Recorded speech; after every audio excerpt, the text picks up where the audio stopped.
The woman said, no, my husband can't have more than one wife. The husband said, oh yes I can. I can have four. That's the problem. Listen folks, religion is sick. Every religion is sick. Jesus Christ came to deliver us from religion. You're in my crowd, sir. I'm not in yours. Walk away if you don't like it. And tell your wife. Now, folks, Islam, just like Jehovah's Witness, just like Mormons, just like every religion, Catholicism, they say, yeah, you stop listening. He can't help it. They all have a work-oriented desire. That was holy water, sir. God just anointed you, and pretty soon you might be clean. But you know what? We can joke all we want. God desires to change the inward man, the inward woman, not outward. Islam is all outward, just like every other religion. Islam says you've got to make a pilgrimage at least once in your lifetime. Am I wrong? No. Islam says you want to be good, you've got to feed the poor. Sir, Islam is a lie. If I became a Muslim, I would be a liar. Listen, God so loved the world. Love, not lie. Either Jesus Christ was who he said he was, the Son of God, or he was the biggest liar that ever walked the face of the earth. I pray for you. Islam says this book, the Old and the New Testament, is lost. Good afternoon all, my name is Wendell Daniel and welcome to Street Mike, and we're coming to you live and direct from the regular Sunday Mayhem at Speaker's Corner. So we are coming to you live and direct from the regular Sunday Mayhem down here at Speaker's Corner, and it's going to be a great day, and very soon we're going to be having a debate about capital punishment, and that is a direct result of Mr. Little being convicted of terrorism, making his way down here to terrorize Hatun Tash. So very soon we will be having a debate about should capital punishment be restored. And if this is the first time you're seeing Street Mike, give me the thumbs up, make your comments down below, share and follow. I was a Catholic, found in my sins, and I was told the Catholic Church is number one. You see, Catholicism started 400 years before Islam was ever even known. In the 300s with Constantine, in the Roman Catholic Church, Islam came along 400 years late and said, wait a minute, we're number one. It's like Coke against Pepsi. It's like a competition. Yet Jesus said, I have died and rose again. Jesus. So good afternoon to all of you joining me in the chat, and I do like self-law. The circus has opened, and that is correct. And for those of you who missed me last week, I actually arrived at 12:15 and I pissed off at 1:15 because it was pissing down with rain. So I'm not staying here in the rain, getting my equipment wet A basic question. for social media. So let's listen to the cowboy. Look at his shoes, look at his shoes. Big up, big up, big up, big up, big up. Look at his shoes. And Peace loving. the madness Peace loving. You guys are is cruel. back. You know, sir, you need a hug. I don't need to have. You see, that was outward, and he turned his back on me. But he's probably, yes, I know you want ladies. Why? You mean, did your father never hug you? Well, it's a man, isn't it? You said you wanted ladies. Did your mother ever hug you? Did your sister ever hug you? Well, then stop whining and listen. I hugged you not sexually, as you're complying. I hugged you because you need peace in the inside. Who told you I don't? You're not happy? How do you get peace? Here's a guy next to him says, he looks happy.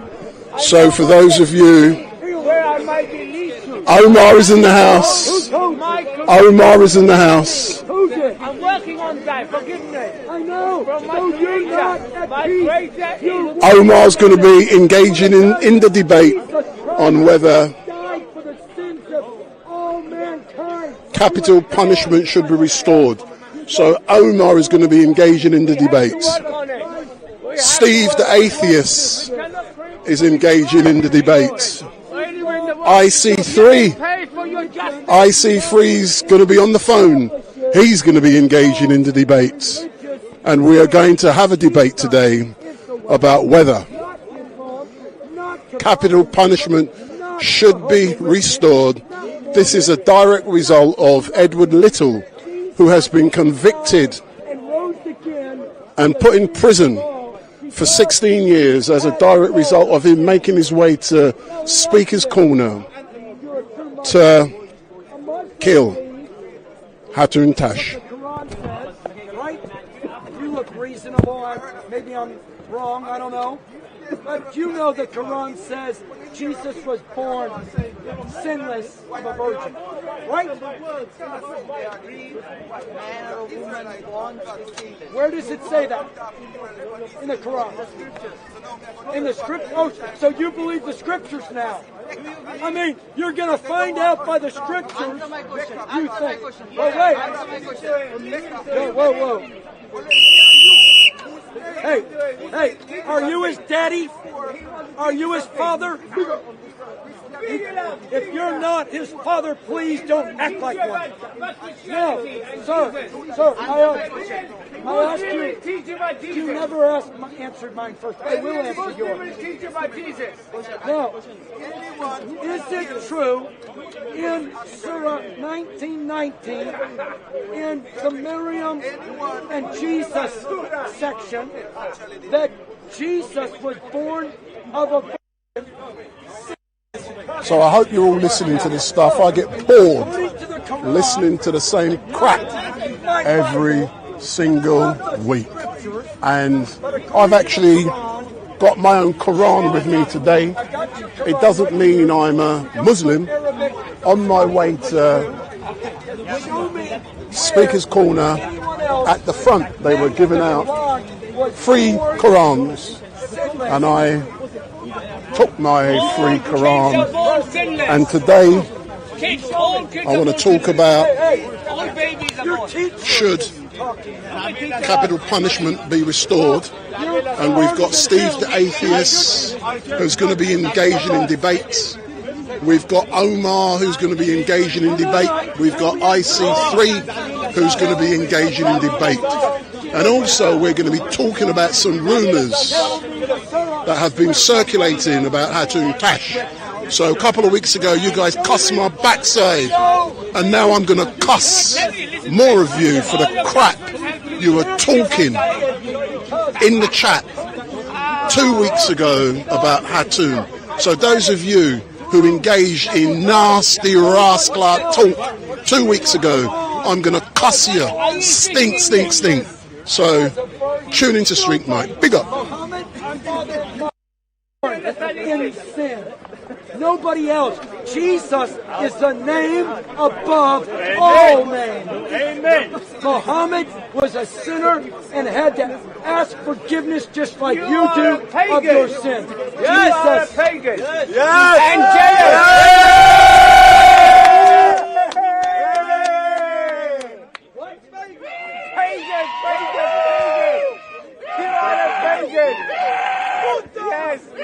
I can get him going, can I?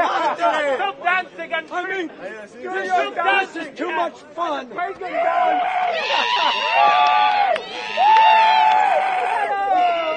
You guys You need the loop. listen. You guys whipping. You need whipping. Come on. A little lower. That sounds like a woman. You sound like a girl. Deeper. He's easy to control. I mean, listen. Whipping, okay. When you have no answer, you scream like a demon. Just like a devil. It's coming out. The devil's coming out. Preacher, is anyone Communication.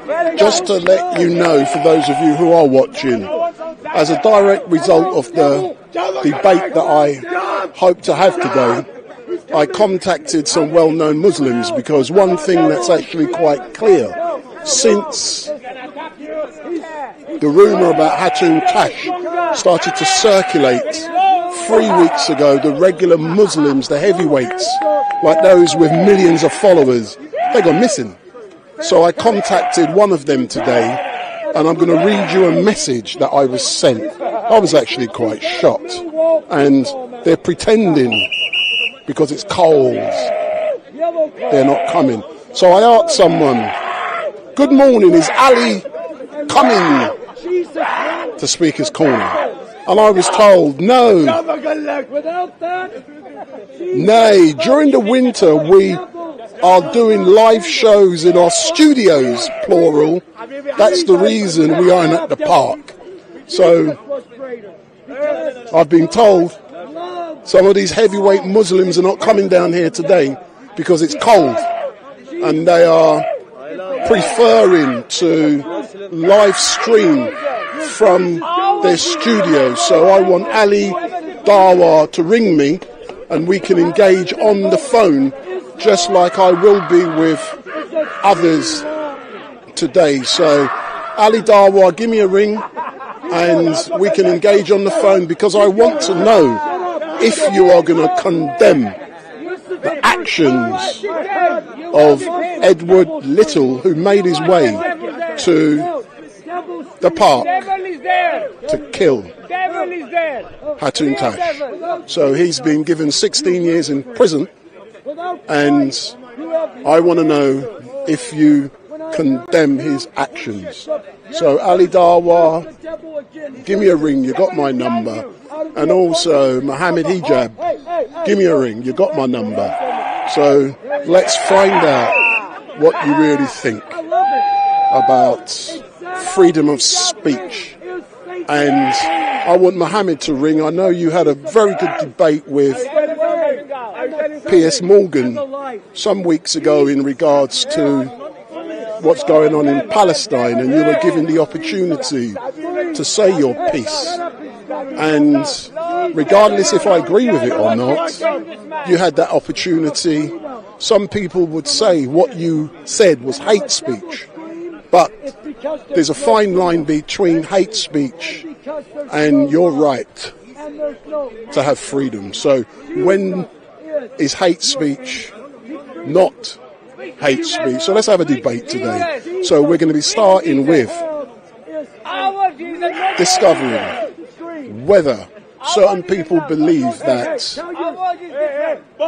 the mandatory death sentence should be imposed on people convicted of terrorist offences. And I'm going to be engaging with IC3 on the telephone. I'm also going to be engaging with Oliver on the telephone. He's abroad somewhere. I think he's in America or wherever he is. But IC3 is here in London.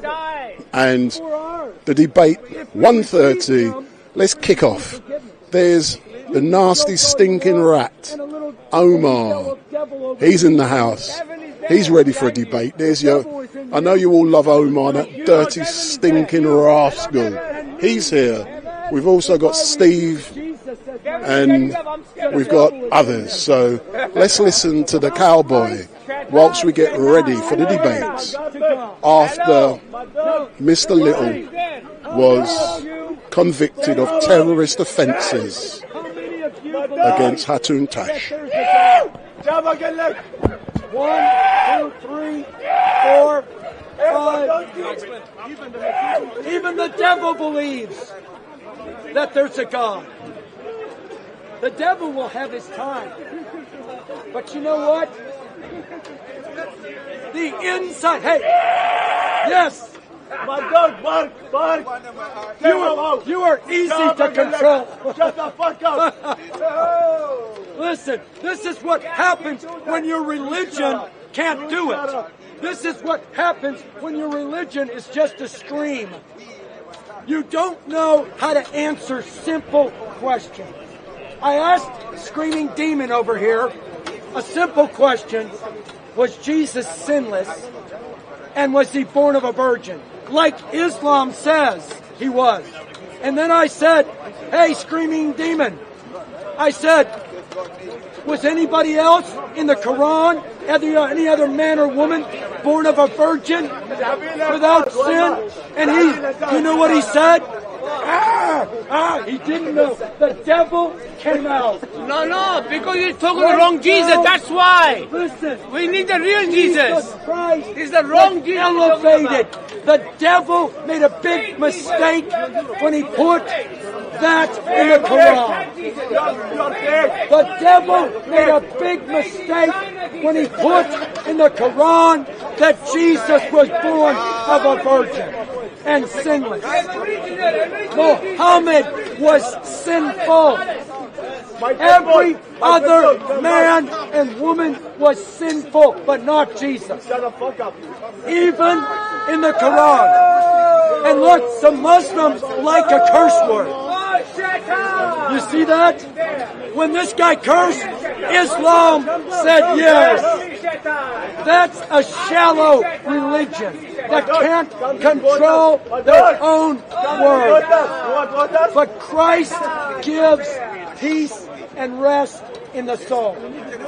Listen, I came from a religious background of the Catholic Church. I am one of 10 children. My parents had 5 boys and 5 girls. They were religious. They were much more religious than these Muslims. But they said, just like they say, the Catholic Church is the only church. And if you go away from the Catholic Church, they said you go away from God.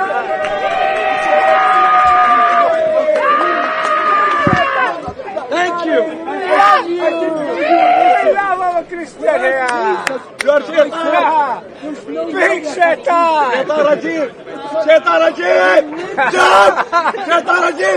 Your religion has done you a lot, Satan.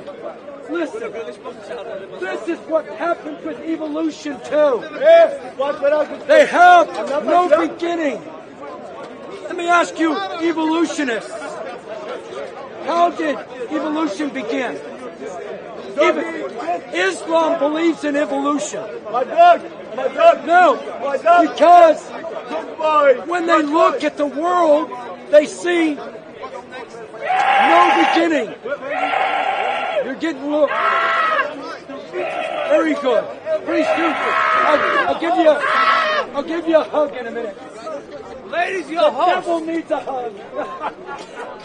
Listen, God changes everything through Jesus Christ. Don't you want for... Hey, get back here, devil. I'm not done with you yet. You see, there's what his religion is, the middle finger. And you guys should have watched so you could have laughed. But you missed it.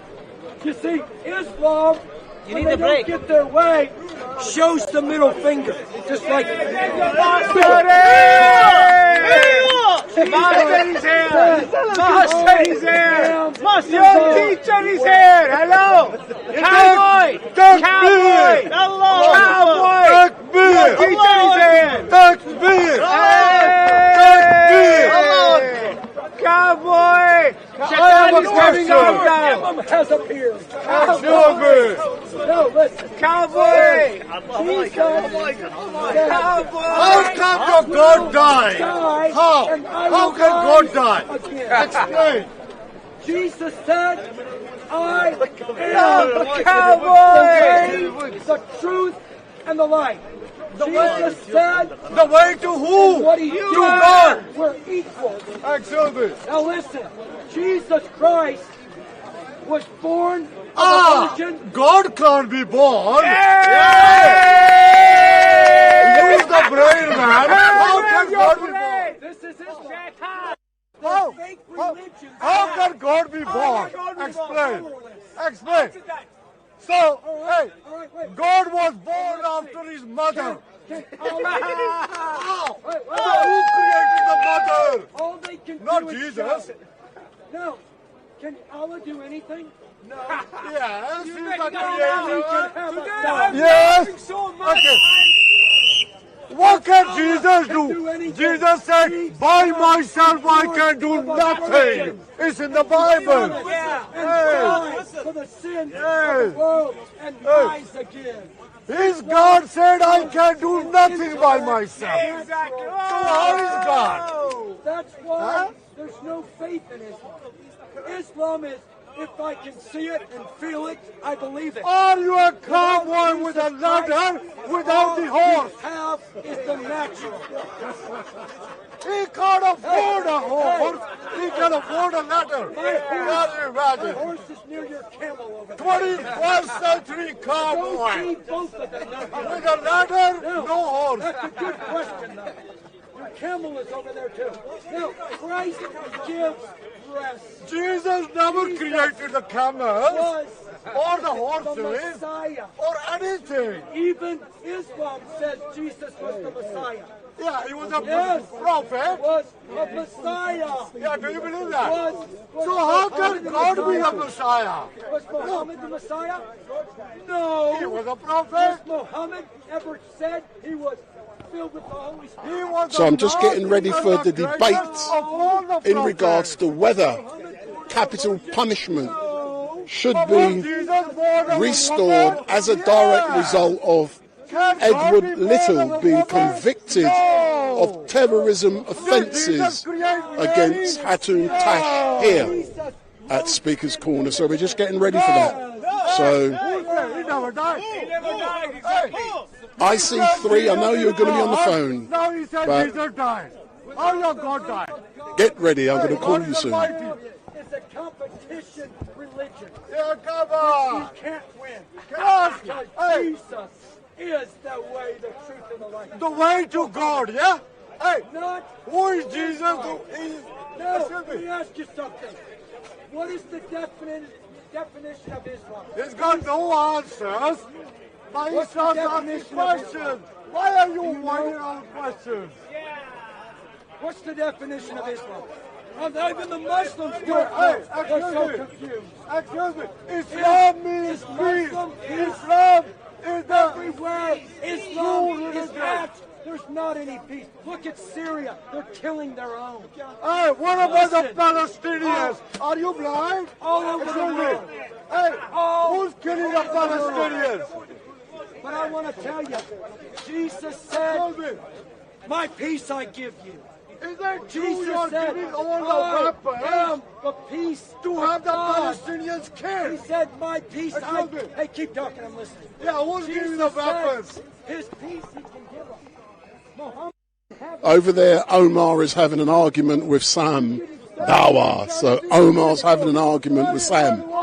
Second World War, and in his country, I the will American die Civil for War. your And why sin. don't you talk about that? Islam says, if you don't believe, we will take over. And you Where? know, Where? Speaker's Corner is what. That's this We is took fact. over Spain, Listen. Portugal, so many countries. We didn't force Husband, those people to You're become trying to Muslim. be here Look because at them. nobody They will still listen got to you pictures. over there. Over there That's what? why you're here. No, You I'm wanna take British. over I'm in because my own the country. only way It's anybody because will border. listen to you but Hey. God is here. You're in my crowd because you got nothing to say over there. Your crowd? Now, Where's your crowd? you're standing in it. I'm starting in it. Another I want to ask you a Islamic takeover. question. But I want to tell you, wanna God is greater. Yeah. Jesus said God is greater than himself Jesus. Yeah. that he Do would you agree? come to die and rise again for the sins So of the world. did your God come to Even die? Muslim. For what? I know many, many Muslims he never that have come committed. to know Jesus as their Savior all over the world. You know why? Because Islam cannot bring peace. Yes, it does. brings war. Islam is here. Islam is here. Islam is everywhere. Islam everywhere. Why? Because No, Islam is the best. It's an easy religion. You can have 4 wives. Well, you can But have. they can have many girlfriends.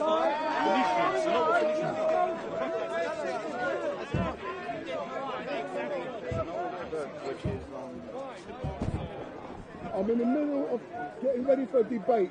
I'll be with you in a minute. Yeah? I'm doing something very specific for half an hour. Yeah?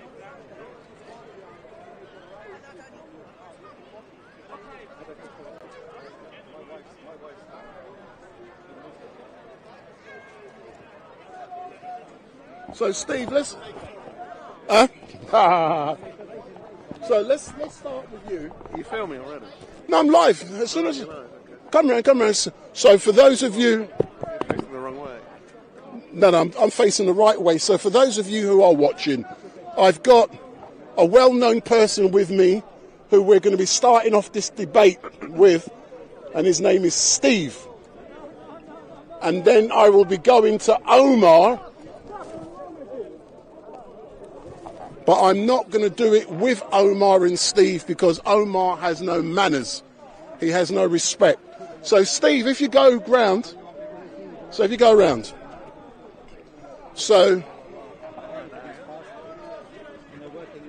and blow it all out, mate. Get it all out. Oh, you can listen and get involved as well. But our friend over there in the red, whatever it's called, he's going to be.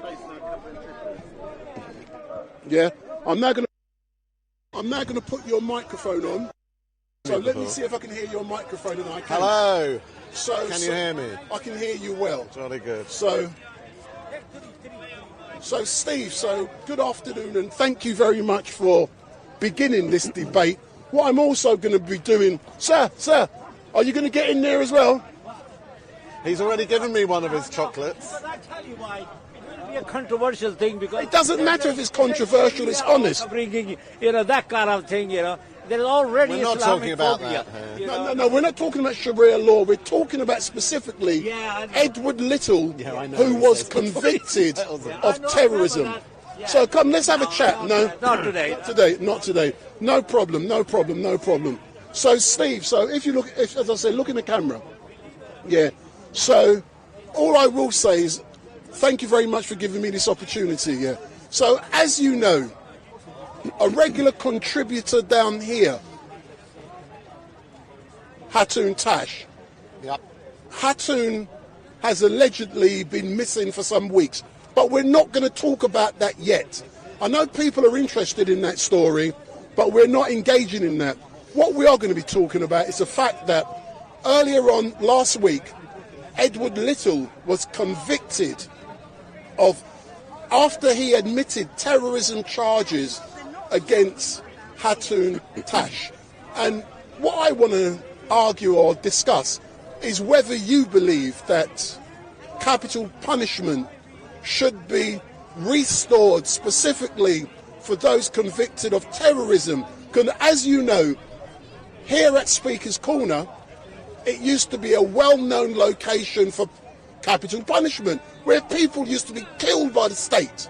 Indeed. So I think it's relevant for us to discuss this issue here today. So in general, Steve, so what is your view specifically on capital punishment? And then we can talk specifically about terrorism, specifically Hatun, and then I'm going to be bringing other people in, like IC3 and others.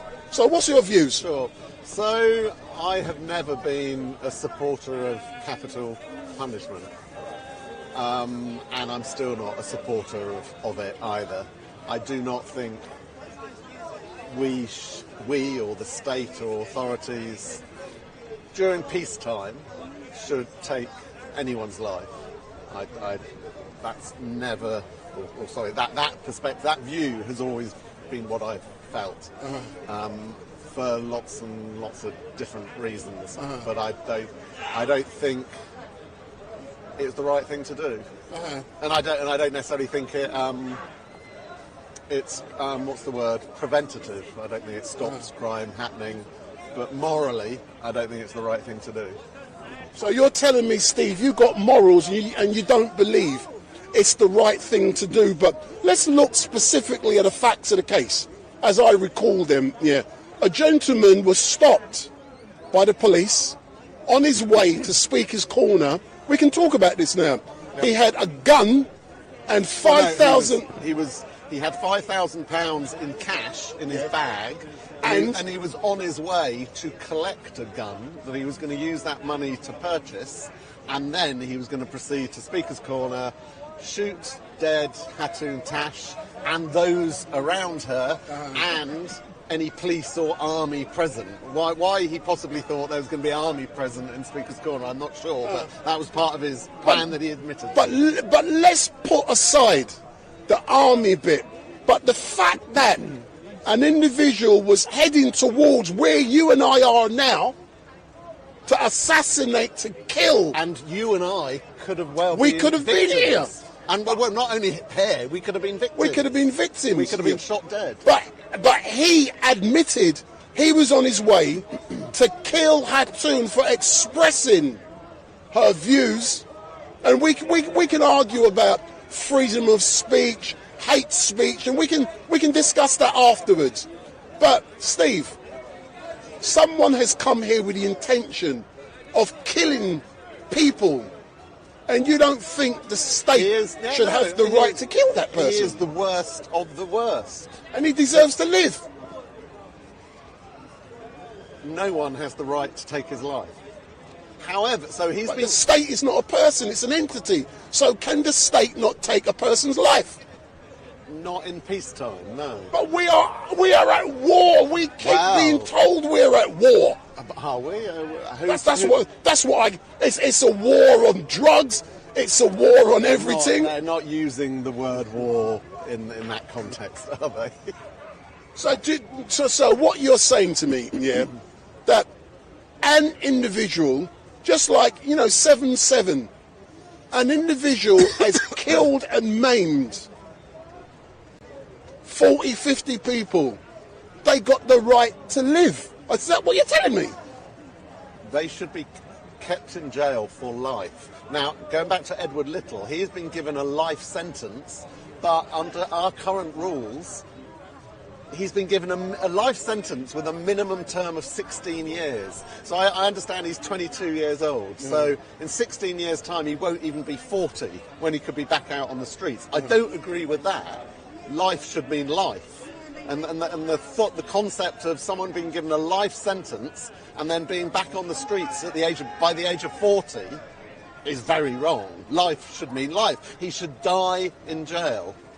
But why should we be feeding that person, keeping that person warm, educating that person, rehabilitating that person. Well, that's the point. If you've got a life sentence, you don't need rehabilitation because you're never coming out.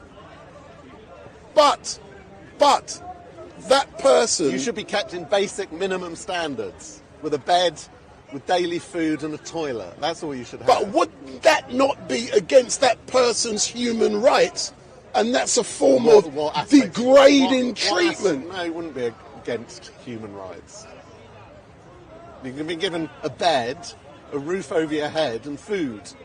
But he will be in that state, I'm assuming that's what you're He's lost his arguing. freedom to walk the streets like you and I have because of the heinous nature of his crime. But I'm of, I was recently, I used to believe it was wrong.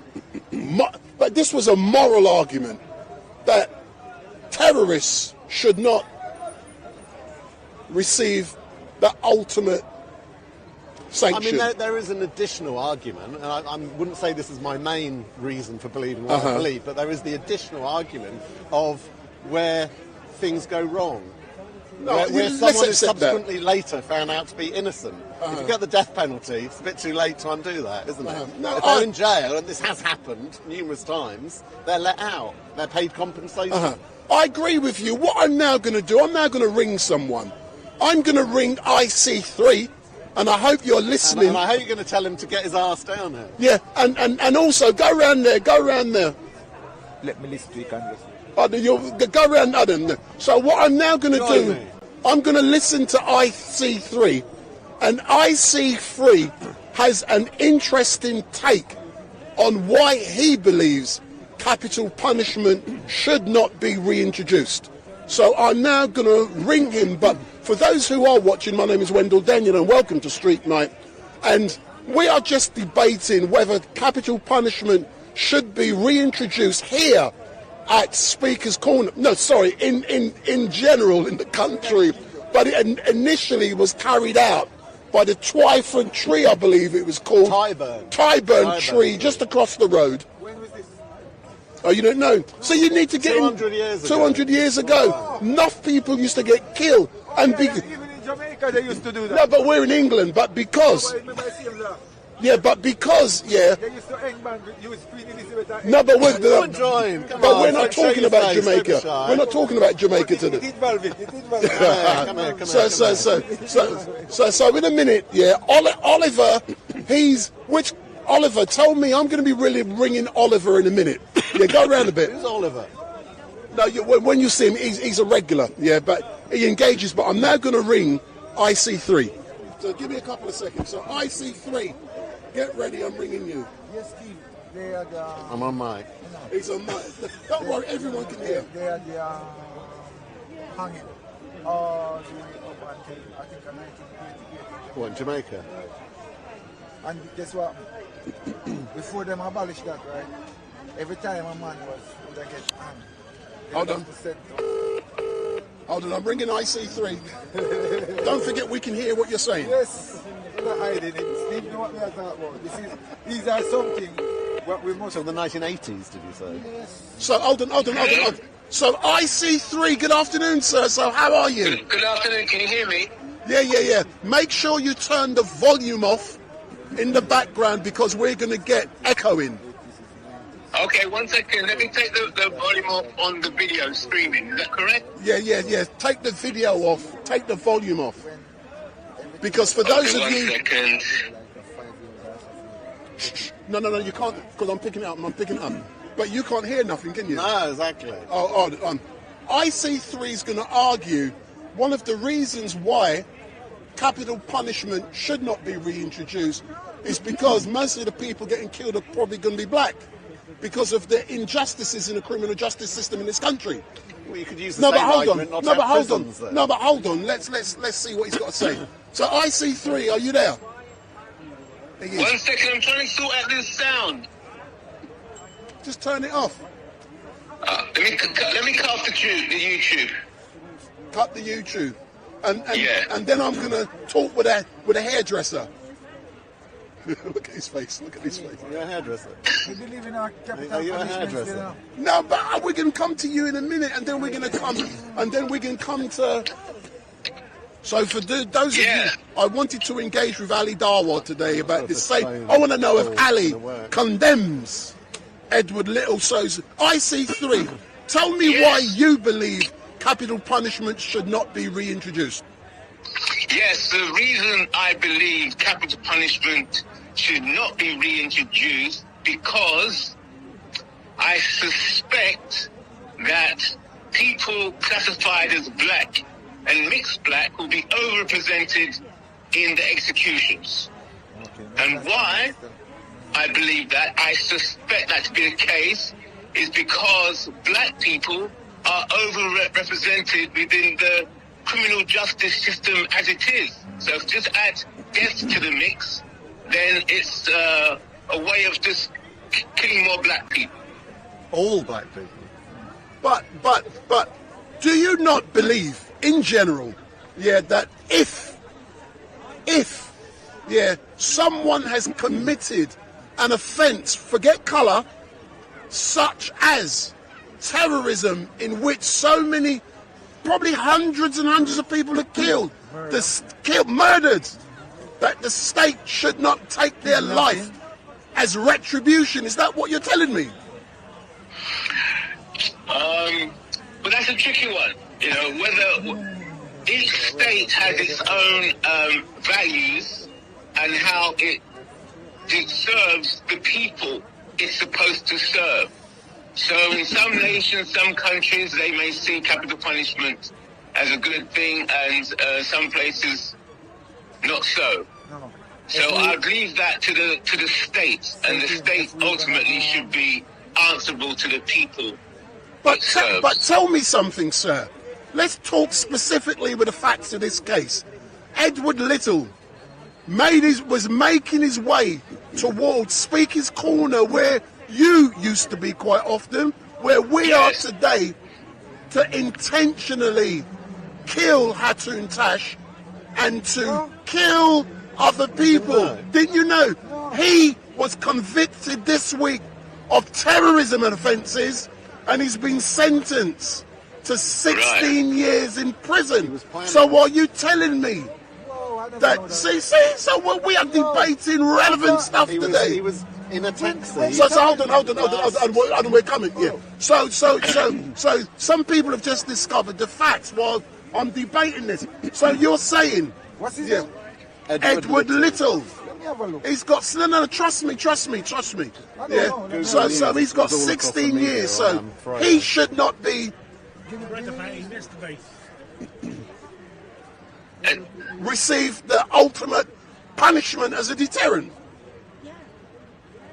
Well, you see, the ultimate punishment as a deterrent. Is that deterrent for the people? Or is it for him? If Edward, I'm going to say this. No, hold on. I'm coming to you. So what I'm going to do now, I'm going to go to the next man. Yeah. So I'm now going to put a microphone on you. So stay there. So you've now discovered what Edward Little has been convicted of doing. Yeah. Do you now believe, or do you believe, that corporal punishment is the right thing? And don't forget, at the moment, yeah, the state cannot carry out corporal punishment due to Articles 2 and 3 of the Human Rights Act.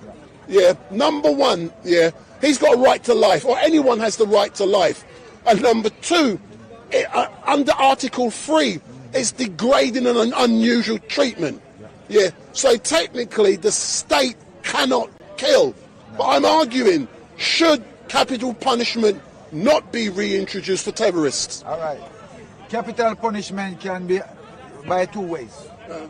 Now, if a person is planning, like pre-plan to kill somebody, that's a dangerous person. Now, you reap what you are, so that's the law.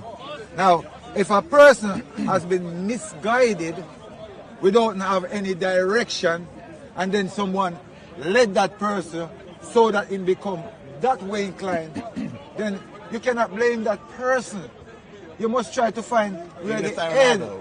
you have to find where the head is coming from. Hold on, I'm going to disagree with your argument. Yes, sir. Yeah, you and I never argue before. No. And we're going to argue today. That's all right. What I'm saying, Yes. yeah, is that your argument is deluded. Okay. Because number one, yeah, I know what you're saying in regards to that person could have been coerced, if that's the right term to use. Yes, yeah. you can say but, that. But that's a mitigating factor. Me done my law, you know, Rasta. All That's a right. mitigating factor. Hold on. Good But point. hold on.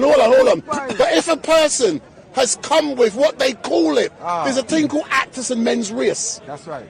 Actus is the act. All right. Mens res is the mental element Good point. in law. Good point. The act must coincide with the mental. The reason, Latin or Hold on. Jamaican? Belgian. We are So I basing- know the we are law, basing- man. So listen, you see, because I'm not aware of this, I can't really put in too much into it. I have to go now and look at this. Come back to your next week. Yeah. No, I And want then we your. can give you some. What I would think. You can give some lyrics. Because I don't know. I don't know. But what I want see is in somebody general. convicted of something like this. This guy could be a dangerous person. He could be a menace to society. Could be. Right? Could be. It's now, irrelevant. If he's found guilty of this crime, By and a they said court he of was- law. Court of law, Royal Court Old of Bailey, Justice, the Old Old Bailey. Bailey, Old and, Bailey. and it's this in England, then you have to wonder, if he wants to come and do that to Atantush, who else will he go do it Not to? just her, everyone else with her. So that means our life is in danger. That means Yes. that Yes. capital Yes. punishment in this way, we agree with. Aye. But at the same time, you have to deal with capital punishment and But can I understand come in here? where So- an ex-person is coming from. You know what I'm saying? so Go where- Go on, Steve. So Go on, where- Steve. Go on, so where Steve. people need We're to going to have a debate. Go on. somebody there to So manipulate you want to your bring head. this in? You want to bring this No, trans? I'm just arguing. Okay. Oh, sorry. Because we So pick up. where do you draw the line? Planned terrorism, actual terrorism, murdering one person, murdering 10 people, raping someone, serial child sexual exploitation. Before Where these do you things draw the line? Before these But things that happen. is one of the difficulties in bringing So where in would you cult. draw the No, line? it's I not for wouldn't do me. it at It's all. not for me to draw a line. I'm just being devil's advocate, arguing a point, and I want to know what your views are. Shoplifting. Should we do it for that? No. You know what I mean? No, we're talking. Tax avoidance. No. We're talking. Corporate tax avoidance. Corporate manslaughter. Corporate manslaughter. No, Should we have the if- death if- penalty if- for it? But at the end of the day, what I'm arguing, Yes. I believe, and I'll give you my belief. I don't normally give you my belief, and I'm going to seem as an extremist, but I'm not, I have been influenced recently, by seeing a lot of activities where people have been killed indiscriminately, man. I don't care colour, black, white, pink, blue, green, gay, I don't care. If you go and kill, man, and if you got the intention to, you don't deserve to live. And I'm telling. That is, I I've agree with recently that, changed Justice. my view. This is why I agree with certain of these things, because you see what's going on in England right now. You see, if then you know, so them are going to get hanged, or them are going to get executed to commit these murders and these atrocity with them. They used to do it here at Speaker's Right. Corner. Let's bring it back. Bring it back to our way. Here at Speaker's Corner. Bring it Should back we to do our it way. here? Listen, I would like to see hanging here at Speaker's Corner. No, we don't want to see nobody hang, brother. Would you throw fruit at them beforehand? We don't want to see Like they nobody used to. hang.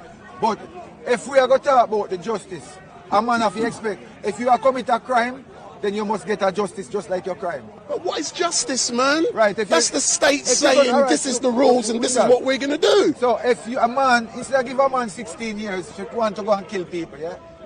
Why don't you just give him 2 gunshots and make him done? He can't come back to kill any more body, you know. Simple. But the truth of the matter is, I might have a belief, but in reality, Wrong due to narrative. Articles 2 and 3 Yes. of the Human Rights Act, it ain't gonna happen. But due to the Human Rights Act, he was coming to kill a woman, right? It was coming to kill, regardless of woman or not, Right. it was coming to kill here. So he was planning to kill more than one. Because he was Yes, planning- which is terrorism, and he admitted to the charge. Hold up. So, and he gets 16 years. He gets A 16 life years. sentence with a minimum tariff of 16 Nah, years. man, this is a joke. So you can understand This is a joke, why. because I know a man who only walk with a knife and get 10 years. I hear. Let's see what IC3 has to say. I'm coming back to you, IC3. Hold on. So what you got to say, IC3? Yes, well, my focus. I know the general. The conversation is about people in general, but my focus is on how black people are overly represented in the justice system, and that's my greatest fear. So maybe capital punishment. Your argument could be if there was no institutional racism. Then maybe we can start that discussion. Good point. Yeah. I like your points. What I'm going to do now, IC3, yeah, my man next to me wants to answer the question. I'm there, and in a minute I'm going to ring Oliver. So Oliver, get ready, I'm going to ring you. And then eventually we're going to have a debate about the same issue, specifically to do with Omar. And, you know, he's a Muslim. I want to know if he condemns the actions of Edward Little. But thank you very much for engaging with us. And I'll be ringing you later on, Mr. IC3. And get yourself back Okay, here. then, take care. And get yourself back here. So what do you have to say, sir? What I'm going to say right now is very, very deep, because guess what? It just says if this capital punishment come in, black people is going to be in danger, right? That's what I just said to you, right? Hell, brother. No black youth can walk to another postcode, my brother, in England and not get stabbed up and killed. So that's even worse. So if they know that this capital punishment will come in and the whole of them will get killed and then go to prison, they will change their life. Because right now, I know white man may say I kill black man, and black youths I kill black youths. That answers the question. So are you saying potentially you will see it as a deterrent within our community? That's right. So, yes, me I go say it that way too, because guess what? You cannot justify two wrongs. Because wrong don't make right. So if our black people are killing each other because of postcode war, and these laws come in, Steve, these laws can let them think, because they know if they kill somebody, they themselves is going to be killed and nobody wants to be killed. Do you think they'll think about that? Yes, they will. Because when that was in Jamaica, there was violence in Jamaica, but a lot of people were getting killed. So you're saying, is there more violence in Jamaica now? Since that's been Yes, stopped yes, than before? because people know they're going to go to prison and spend 40 years and eat and drink same way. You can even get a woman visit. So it's not like you're not... You can get your conjugal visit. You see what I'm saying? So what I'm going to do now, I'm now ringing Oliver to hear what Oliver has to say. Well, that shouldn't be allowed. You shouldn't have conjugal. Hold on. But in these countries, brother, Hold on, I'm just ringing Oliver. See what he's got to say. Can I? Yeah. So Oliver, believe you, man. are you wanna do this with your son listening? then? Are you listening in? Are you listening in, Oliver? I've been, yes. I've been in and out, but I have listened to the main thrust, yes. So what is your view? Where are you now? Where are you now, Oliver? I am in Portugal, in a sunny Portugal at the moment. So you're ringing from. So I'm ringing you, and you're in Portugal. So what is your views on whether capital punishment should be restored? Well, I had time to reflect on what I said, what my original view was. My original view was that the death penalty should be restored for terrorism, child abuse, etc. But now, having reflected on both sides of the argument, I think I'm no longer advocating for the death penalty. I would much rather them serve a full life sentence in prison. Right. So based upon what you've heard today, you have changed your mind and you believe that a full-term life sentence is more appropriate. Yes, correct. Yeah. So who changed your mind then, Steve? Partly, yes. Partly Steve, and just partly my dad. Oh, your dad. Can I say something about that? Yeah, hold on. My man wants to say something. So, you're saying it's okay for giving a man 40 years, right? What about the people them that lose their people and can't see back their people? Are you saying that they should go and take revenge because you give somebody 40 years, we're going to wait for him to come out and deal with it? That's how life is. So, you kill somebody and you expect to come back a road and be free? No, man. So what he's saying, did you hear what my man just said? How about the people... Partly, I didn't hear all of it. Yeah, how about the people who are left, the family, the loved ones? Yeah, so you know, what about them? What about them? What about them? That's a very good question. I think that's a hard one to judge. I think they should have the right support in place so that families can be supported through it. But if it's a dangerous individual, he or she shouldn't be let out of prison. They may pose a risk to society, to their local community. You know, what's the point if they're they'll just I like what you get just- up and say, oh, I'm going to do it again. You know, there's no. I like what you just said. Yeah. I like what you But that will be for the parole board to determine whether that person is a danger or a risk to society. But that's 16, 20, 30 years after the fact. But the fact is, he killed or wiped out potentially lots and lots of people. What they are doing, right? They are agreeing and feeding people and keeping people keeping people with the intention and they think that they're going to come out and change when they're already a convicted murderer. Yeah. That's what I'm saying. That's what. But Oliver, thank you very much for your contributions. Bless up to Mike still enough. Big up Street Mike. You know, I normally do them things about Street Mike anytime. I say, watch all the Street Mike around. Watch everything him do it to the ground. Him a legal somebody and don't have no fun. When him come out here, it is not no fun. It is a bit of Satan. Watch all them around. Big up. So for those of you who are watching, my name is Wendell Daniel. Big Nose, come forward. Let's. Yeah. So Big Nose is in the house. So what I'm now going to do, we've got Omar, so I'm going to find out what Omar's views are. So, Shalali's in the house. Shalali, or Mutar woman, has just arrived. So, Shalali. So for those of you who are watching, my name is Wendell Daniel, and welcome to Street Mike, and we're coming to you live and direct from the regular Sunday mayhem down here at Speaker's Corner. And what I'm now going to do, I'm now going to say hello to a few of you guys and girls in the chat, and then we're going to have a Shalali. Come. You don't look too happy today, my darling. What's the matter? Come forward. You're not happy? You're always happy. You've been trembling. Come say hello to my people, because we're having a discussion. About what? Huh?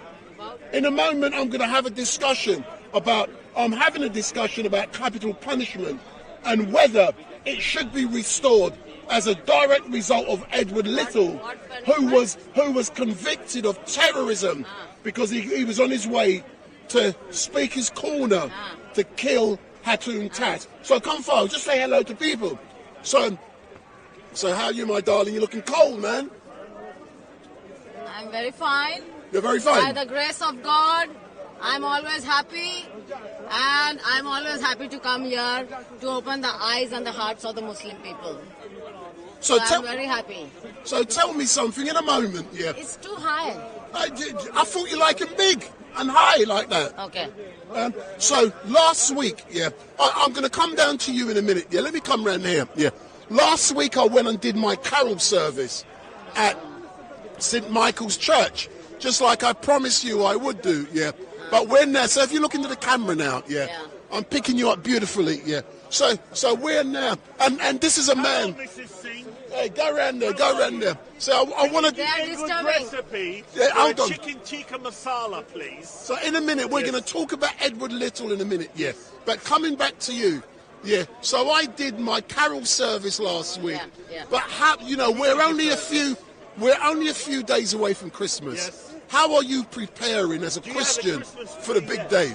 Do you have a Christmas tree? Okay. Good morning, everyone, to all the viewers of Hyde Park people.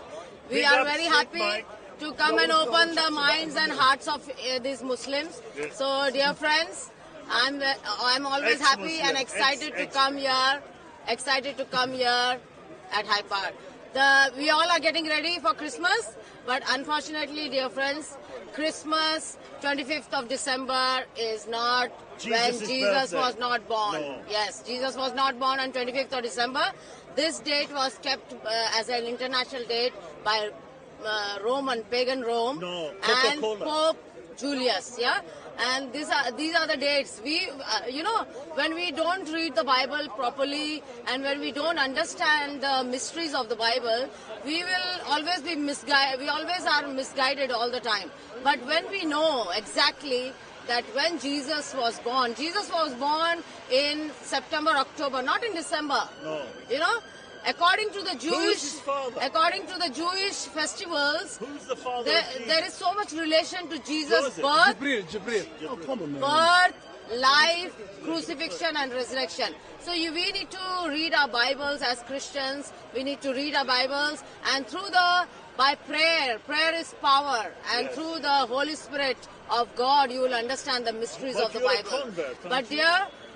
dear friends, You used to so be Hindu. all are getting ready Vishnu. all are getting ready for Christmas, but this is a pagan date Yes. set by Pope Julius Coca-Cola International and Santa Day. Claus. So dear friends, this gentleman keeps disturbing in between, and their behavior is becoming more nasty Aggressive, day by day.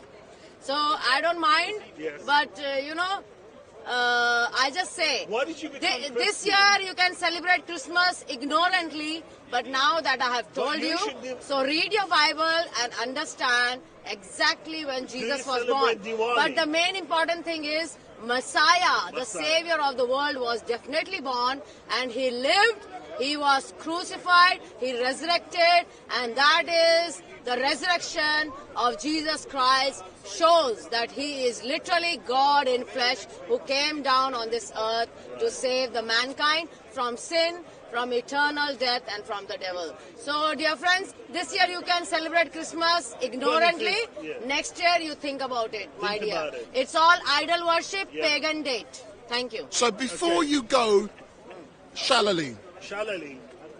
That's not a Christian. it Is is that your now. Christian name? Hey, listen, man. We're coming Is to that you your next. Hindu name? So, do you know something? We're now coming to Christmas. Yeah. Yeah. And where's my Christmas present? Huh? Where's my Christmas Blow him present? a kiss. Huh? Blow him a kiss. Your Christmas present? You're gonna make me tremble. Sing for I him. will. You're gonna make me yeah. tremble. No. See, I Can you remind give you us- again, everyone. Can you give I me don't the- tremble. I don't. The tremble Can you give name me is the not sa- in my dictionary. onion bhaji? And Do you want an onion? I have the power of Some God. insight, some I insight. am a child of God, a woman of faith. Yeah. And I have, Jesus said, I have given you the power to trample over serpents and scorpions. So I'm not scared of any Tom, Dick, or Harry. Oh, yeah, big up. Let's chat later on, but we can tremble, man. We can tremble together. Hello. Tremble Bigger. in front of God. Tremble in front of God, because He can kill your body and kill your soul as well. So tremble in the fear of God is respect, Can I have honor, right of reverence, way? love. That is the fear of God. Fear the God who can kill your body and kill your soul as well. Don't fear men. Men, Big up. they can only kill Big your up. body. They cannot Okay, kill your all soul. right. Big up. Your soul belongs to God. Man. In the Bible it says, all souls are mine. That's what God said. So believe in God. Big up. Can you see how free this country is? I want we, to- We tolerate every religion. We tolerate. Who's we? We, Hold the on, people hold of on. this country. Hold on. We this tolerate. country? Yeah. Now over there, you've got Hamas supporters. Over here, you've got a converted Hindu. Over here, you have an atheist, right? Hold on, And since over when? here- So what I want to talk to you about Right. now, Yeah. is that, as you know, earlier on this week, let's Yeah. get out the sun, Right. because it's creating, so, come on. Earlier on this week, So go over there. yeah. So earlier on this week, Edward Little Yeah. was convicted Yeah. of terrorism offences Right. against Hatun Tash. Yes. What my question is, should capital punishment be restored for people convicted of terrorism? Yeah, but Street Mike, can you elaborate on the story? Because to be honest with you, I didn't really follow the loop of. So as last was year, it for the stabbing? no, last year, Right. the police Yeah. apprehended Yeah. Mr. Errol, sorry, not Still- Errol, Edward Little, Yeah. who was on his way to Speaker's Corner with £5,000 in cash. Right. He was going to buy a gun, and he was coming here to kill Hatun Tash and others around here at Speaker's Corner. I am shocked. The anti-terrorist police apprehended him, and eventually he admitted Right. to the charges of terrorism. Right. Earlier on this last week, at the Old Bailey, Yeah. he was sentenced to 16 years in prison for terrorism offences. So the question I'm now What was the motivation? to kill Hatun No, but what Tash. was the? Was he a Muslim? Was he a convert? I don't know. Was there a news blackout on the story because it's not in the mainstream media? No, there but- must have been a news blackout. I think Did you hear about Stuart Little? I think everyone has heard except you. Yeah. So you must be reading the Sun. Yeah. Yeah, but the I point. read the Daily Mail actually. Yeah, that says and it all. Piers Morgan. That says it all. But we can come to Piers Yeah. Morgan in Paul a minute. Becker, yeah. But the point being, a preacher here at Speaker's Corner, regardless of what religion, that's Right. irrelevant to me. Yeah. Someone didn't like the fact that they were expressing their right to freedom of speech, Right. and they come here to kill that person. So does the state not have the right to kill them? That's the question. Well, at the end of the day, if this was an attempt and a failed attempt, then he did not take a life. No, So- but the police stopped him, Yeah, and he admitted it. he admitted it. So therefore, it was an attempt. Hold on. Are you saying? It was Are a you failed? saying? It was a failed. No. attempt. Are you saying the police should let him do it first, then arrest him?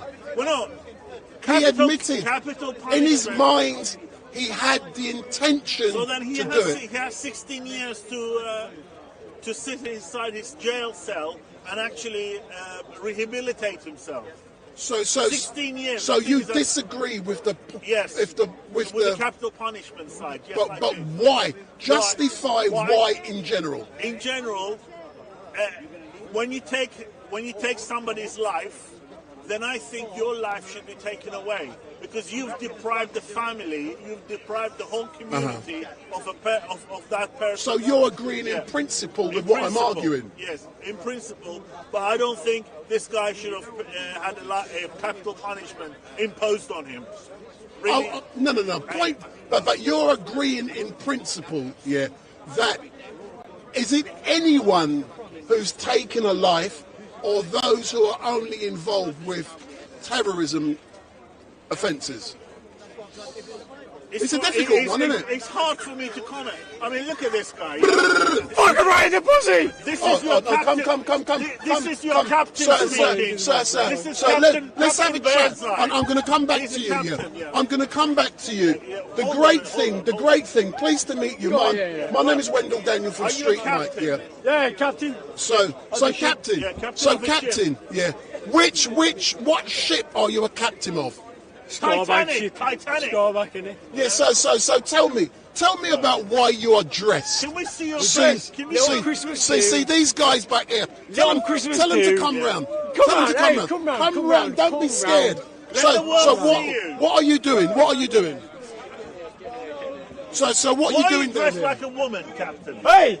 Yeah. Don't be sexist. Yeah. So what are you doing down here? Oh, a little winter wonderland trip, you know what I mean? Yeah. So you're going to Winter Wonderland. So what is special about Winter Wonderland Oh, it's a today? little Christmas do. Get with the boys, you know what I mean? Yeah. But tell me, Have a what cup are of you? drink. Are you wearing stockings and suspenders Get over the there? skirt in here. Get the Yeah. skirt in here. I'm not allowed to do that. I'm not allowed to show Yeah. that it becomes It's something completely X-rated. different.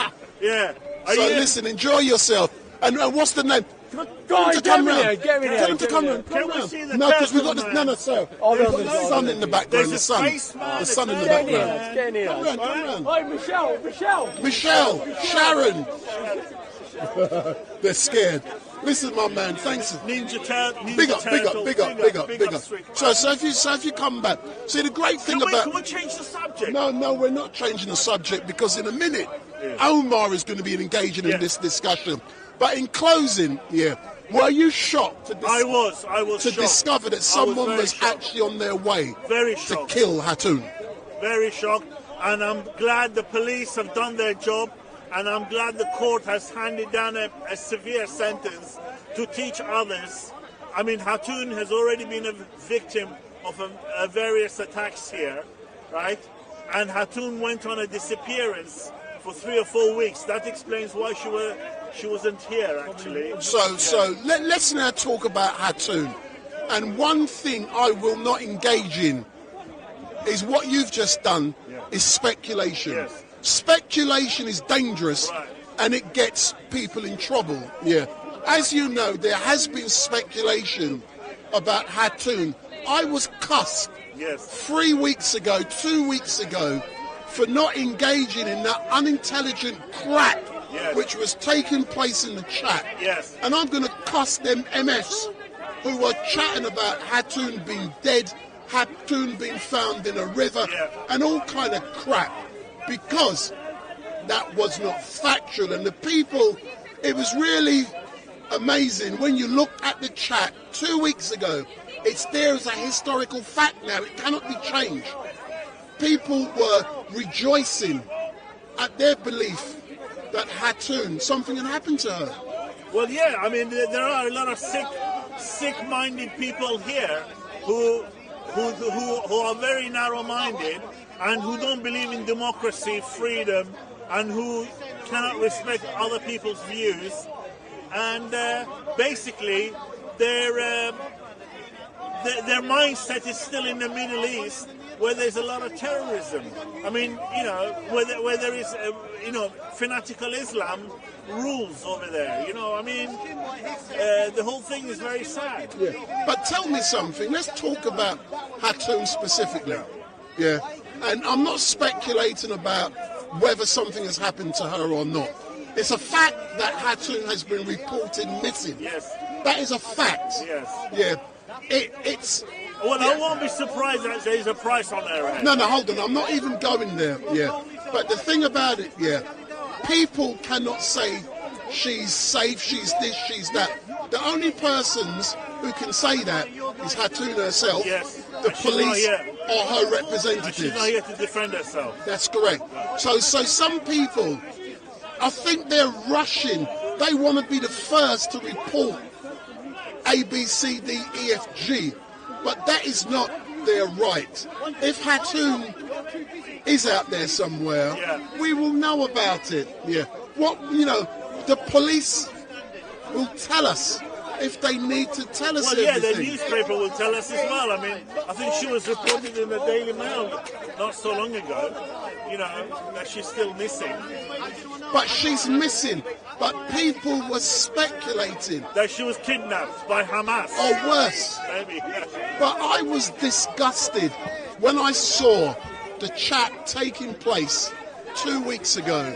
I could not believe that people could be that sick. And it shocked me. For example, I saw something this week which said another regular attendee here at Speaker's Corner died. Yes. But hold on, shut up. Let me clarify. Yeah. It's been reported that the gentleman who calls everyone a donkey has died. Yeah. It's been reported, but it's been reported by someone on YouTube. I haven't seen nothing official. And when it's not official... Well, his name is Jamal. So, no... And we don't know his surname. No, we know so it's not official. Yeah, but I know him as Donkey. Big Donkey. Donkey Man. Yeah. But the point being, these amateur buffoons on YouTube, on social media, they're making claims they're not the coroner's office. And they can't support it. Yes, they're not the coroner's office. So it's just we're in the midst of wild meat. If you don't like it, don't come to this part. Go to the other part. Right? This is for fucking Speaker's Corner on the Sunday. What? Can you see some pricks? There's still a bike lane here. So anyway, so how have you been? Big up Street Mike. No, what I'm going to do, I'm going to go to Omar. No, I want Omar to come over, but we'll go. So what's it you need to say, sir? Come round. Come down. From Sweden, for Swedish television. local television, Oh, no and I problem. want to do something completely different. No. This is what I'm doing. You can't be doing something different. But it takes only 40 seconds. No, 40 seconds. no I'm not. Bigger. I'm not Don't advertising. put it 40 seconds. Advertising costs a lot of money, sir. 40 seconds. Huh? It's okay with 40 seconds. Go on. Get in front of the camera. Can I?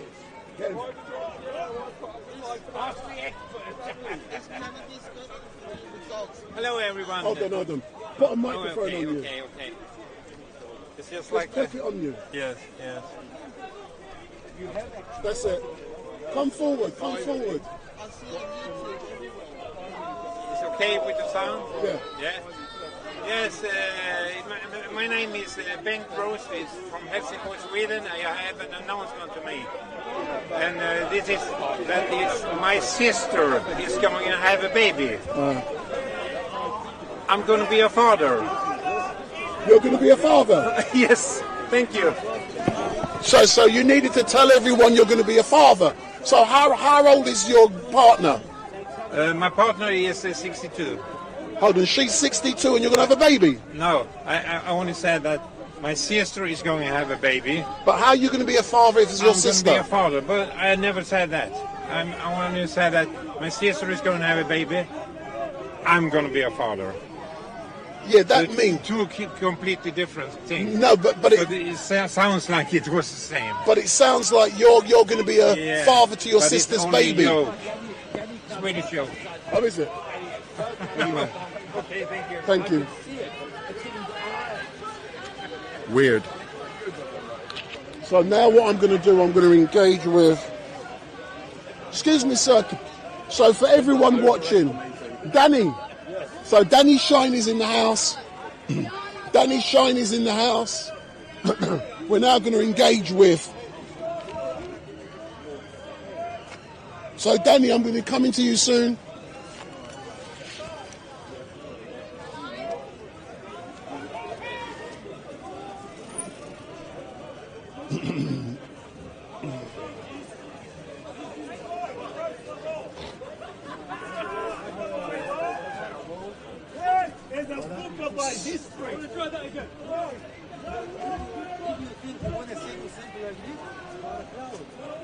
Because you betrayed Allah. You think you have easy life, but you betrayed Allah. And the verse said, لا تخونوا الله, don't betray Allah, والرسول وأماناتكم. Why you are knowing you betrayed him at the same time? So, you are a loser in this life, you are a loser in the hereafter. For what? Little money. The شاعر said, فيا بائع الغالي ببخس معجل كأنك لا تدري ولا أنت تعلم. Oh, you fool! You selling precious things with little money, as if you don't know and you don't comprehend. فإن كنت تدري فتلك مصيبة وإن كنت لا تدري فالمصيبة أعظم. If you know, another sheikh is smoking, and we told him last time, please, brother, please,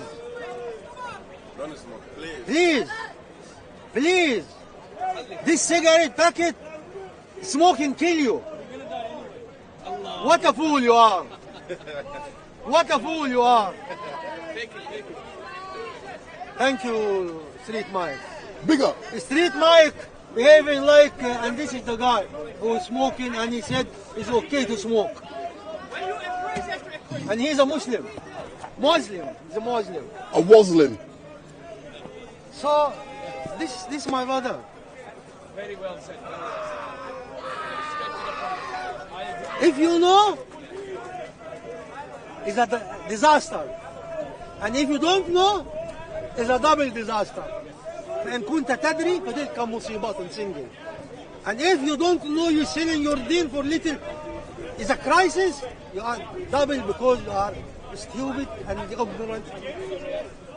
May Allah bless you, may Allah protect you. And this deen, I tell you one thing, the Sahaba used to come to Muhammad and tell him, Oh Muhammad, استنصر لنا ربك, ask your God to give us victory. What he said? كان يؤتى بالرجل. Before, used to bring a man, and the middle of his head, they saw him, hack him, 2 pieces. They dig a hole for him, and they put half of him, and they chop him twice, half to half, and he doesn't leave his deen. And now, they tell you, leave your deen, we'll give you 1 croissant, yes, no problem. 1 Starbucks, no problem. يا الذين آمنوا. So for those of you who are watching, we are going to be going over to Uncle Omar in a few moments to ask him if he condemns Edward Little and to discover whether he agrees with capital punishment. So if this is the first time you've seen Street Night, give me the thumbs up, make your comments down below, share and follow. We're only here till 4 p.m. today, and we are here till 4 p.m. today. Next, just to let you know, next Sunday, I will start off at 11 a.m. at St Michael's Church in Wembley. So I'm going to start off next week, St Michael's Church in Wembley, for a carol service on Christmas Eve. So that's what I'm going to be doing next Sunday. And when I finish, I will come to Speaker's Corner. So I will say I'll be live at Speaker's Corner next Sunday from 2 o'clock. It'll be later, so from 2 till 4 o'clock, I'll be at I'll probably be earlier, but if I say 2 o'clock, that's a definite. But I will be doing a carol service from St Michael's Church in Wembley. And we did one last week, but the coming week is going to be packed. And for those of you who are watching, we're now going to engage with Uncle Omar, and I'm going to be asking him about Edward Little and whether he believes in capital punishment, and also I want to know. So Uncle, so good afternoon, sir, and thank you very much for giving me this chance just to ask you some simple questions in regards to Edward Little. So, as you know, Edward Little earlier on this week, last week, was convicted of terrorism, and he has... Do you think standing here is okay with the voice? I got good sound, man. I don't know about yours. You think it's okay, or we'll move to the other? No, we're good here. I'm good here. Okay. You know, I can control mine. I got good sound. So last week, let's start again. Look in the cameras. So last week, Edward Little was convicted of terrorism charges, and he admitted to the police that he was on his way to Speaker's Corner to buy a gun. He had £5,000 in cash, and he was coming here to kill Hattoon and others. Yeah, he has been sentenced to 16 years in prison. The question I want to ask you is 2 questions. Do you condemn his actions? Secondly, do you believe in capital punishment? Can you please move there? Yeah. So we're going to move because it's very loud. So we're going to move. Muhammad, come here, please. So we're going to move. Yeah, no problem.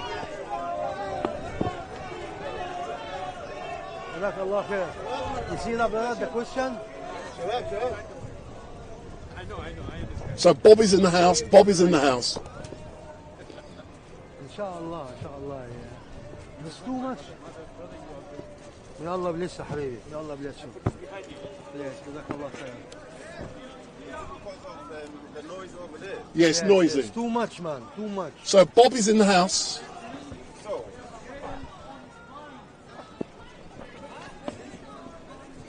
But this isn't a debate today. This is just questions. Yes. So if I go back to remind people what the question is. So Edward Little was convicted of terrorism against Hattoon Tash earlier on last week. He's been sentenced to 16 years in prison. The question is, 2 questions, yeah. Number one, do you condemn the actions of Edward Little? And secondly, do you believe in the mandatory death sentence for those convicted of terrorism? So let's ask the first question. Do you condemn the actions of Edward Little? Yes or no? Do you know my name? Uncle Omar. So I am not, my name is not condemning, and my name is not condoling. Yes? I condemned your mother because she raised someone like you. Yeah. A black man being enslaved You like that, don't you? to Jamaica. You enslave your parents and your grandparents. And they bring you here. Windrush. You bring you here to dig the bloody underground. Yes. And they lash your parents. Yes. Huh? And they're still They working lash them. underground. And then they give you a job Yeah. to lick And they give you a and British suck. passport. And when you become in pension, you retired, you don't have to work. They pay you. You See how still insulting sucking that is? and you still dropping your pants. Your mother failed That's, to tell you there's a black man called Martin Luther King. yes. And Malcolm X. Huh? Your mother failed. She didn't tell you Malcolm X, Malik Shahbaz, the Muslim brother. Your mother failed to tell you there's an African black man called Nelson Mandela. You mean Mrs. Windle? Huh? Mrs. Windle. Huh? You become the dirty black Piers Morgan. Can you be a bit more racist, please? The dirty black. We have Piers Morgan, the racist white, I told you he loves fear. and we have And you, dirty black Piers Morgan. Now, do you like black people? I'm black, you son of a bitch. Why do you like black people? No, you're an Arab. I am Arab black. Arab. Arab. No, you're not Arab. You're not black. You're an Arab. You're a slave trader. You started the slave Ma- trade. Your granddad. Can you Abdul stop? Muttalib. Can you stop? No. Can you stop this now? You dirty man. For the monkeys who doesn't know, more than half of the Arabs are black. If you go to the Yemen, Abid. Let's go back to the original question. The question related to Stuart Little. whether, not Stuart Little, Edward Little. Well, that was a mouse. Do you condemn the actions of Edward Little? I condemn That is you. the question. Condemn you. Condemn you. I'm asking you, do you I condemn condemn you. Edward Because Little? you, Wallahi al-Azim, I swear, I was looking in the dictionary yesterday for a word to describe you. Yeah. And I find it, you Uncle are Tom. despicable. Oh, that's a big word. I thought. I translate from Arabic. You now are despicable. that's not an Arabic word. That's an You are English word. haqir. Haqir. Why? Who given the big platform to Hatoun? Ah, yes. Filthy. You're a Hatoun supporter. Filthy like you. Filthy. Yes? Have you ever heard a Muslim insulting Jesus, peace be upon him, or Moses, or any prophet? But because Yes. because You you say are he's not the That son is of not God. the Because- question. because- We can come to whether, Hatoun Daniel, promotes if you- hate can speech you or control not this in monkey? a minute. Can Yeah, you your control monkey this monkey, control. please? So let's Can go. you- Do you condemn can you Edward control- Little? Can Yes you or control this no? monkey, please? Can you control this monkey? So, Can you control him? monkey's a racist term. Can you control him? Racist term. Can you control this pig? Pig. Can you control this son of a mut'a? You see? He likes it. Now he's Shia. getting personal with Shia, the- ex-Shia. with the mothers, yeah? Now he's Ex getting- Shia, Jeremy. see, now he's Jeremy getting the ex personal. Shia. Son of a mut'a. I don't want to be a Shia. From the- I don't want from to the- be a Sunni. But I he- don't want to be a Muslim. who was- I don't want to support Hamas. He was- Do you support Hamas? He was 40 years son of a mut'a and came here and become Christian and I adopt him. didn't become Christian. The right? English people adopt him. Do you support Hamas? Do you know something, Omar? In a moment, Listen, if we Daniel, don't listen, make listen. progress, Listen. I'm going to go and engage with Bob, and I can ask Bob the same. I'm giving you the opportunity I am as a giving you the well-known opportunity. and We come respected here, Muslim. We came here. This is the Let first me point. done. Let me done. Let me done. I'm giving you the opportunity to answer a specific question in regards to whether, you condemn the actions of Edward Little, who came here to kill Hatun. We can debate whether Hatun is a hate preacher in a moment. We can debate that stuff. If Do you if condemn can his control this actions? monkey, Yes or no? If you can't control this monkey, I will engage with you. I don't want to be interrupted. Honestly. So answer the question. Do you condemn the actions of Edward Little? Yes or no? I am not. You talk to me and you tell me I am social media. You are social disease. You are not social media. You are bloody social disease. What social media? You coward. You don't, instead of saving your black brother and sister life, do you condemn the Hatun? No, you monkey. No. You care first about your people. You don't promote Hatun. You see, when we talk about gays, you say this is free speech. When we talk about transformer, no freedom. When we talk about Jews, no freedom. When we talk about insulting 2 billion, there's freedom. Why? Because we, the only honorable people in this face of the earth. We are the Muslim, the only honorable people in the face of the earth. Let's assume, based upon your answers to me, you do not condemn the actions of Edward Little. Let's move on to the second point. Do you believe in corporal punishment for those convicted of terrorism? Yes or no? What is terrorism? What is terrorism? What's terrorism? The youth. What is terrorism? 17,000 dead in Palestine. That's a separate. 57. We can. Listen, ya Khan, listen. See, the problem with you What don't is listen. terrorism? If What? no, Omar, listen to Uncle me. Omar, you Uncle Omar. Uncle Omar. If you said to me you agreed with corporal punishment for terrorism, that leads into the next question about what's happening in Israel. What's happening in Palestine. Because you can argue the actions of those in Israel is terrorism. You don't bloody listen. That's your problem. You want me to implement Islam in Britain? I want to what? To implement Sharia. Let's go back to the question. You want me to implement Let's Sharia go in back Britain? to the question. Do you support capital punishment specifically for terrorism? Yes or no? Ya Khanzir, what is terrorism? He's calling you a pig in Arabic. What is You terrorism? can call me a donkey, I don't care. What is terrorism? Describe to me what's terrorism. Is a terrorist not a person like Edward Little who came here, who was on... Let me done, man. Okay, let me done. Who was coming here, with the intention of killing people to further his own aims, political aims. You finished? Yes. So, what is terrorism before Edward Little?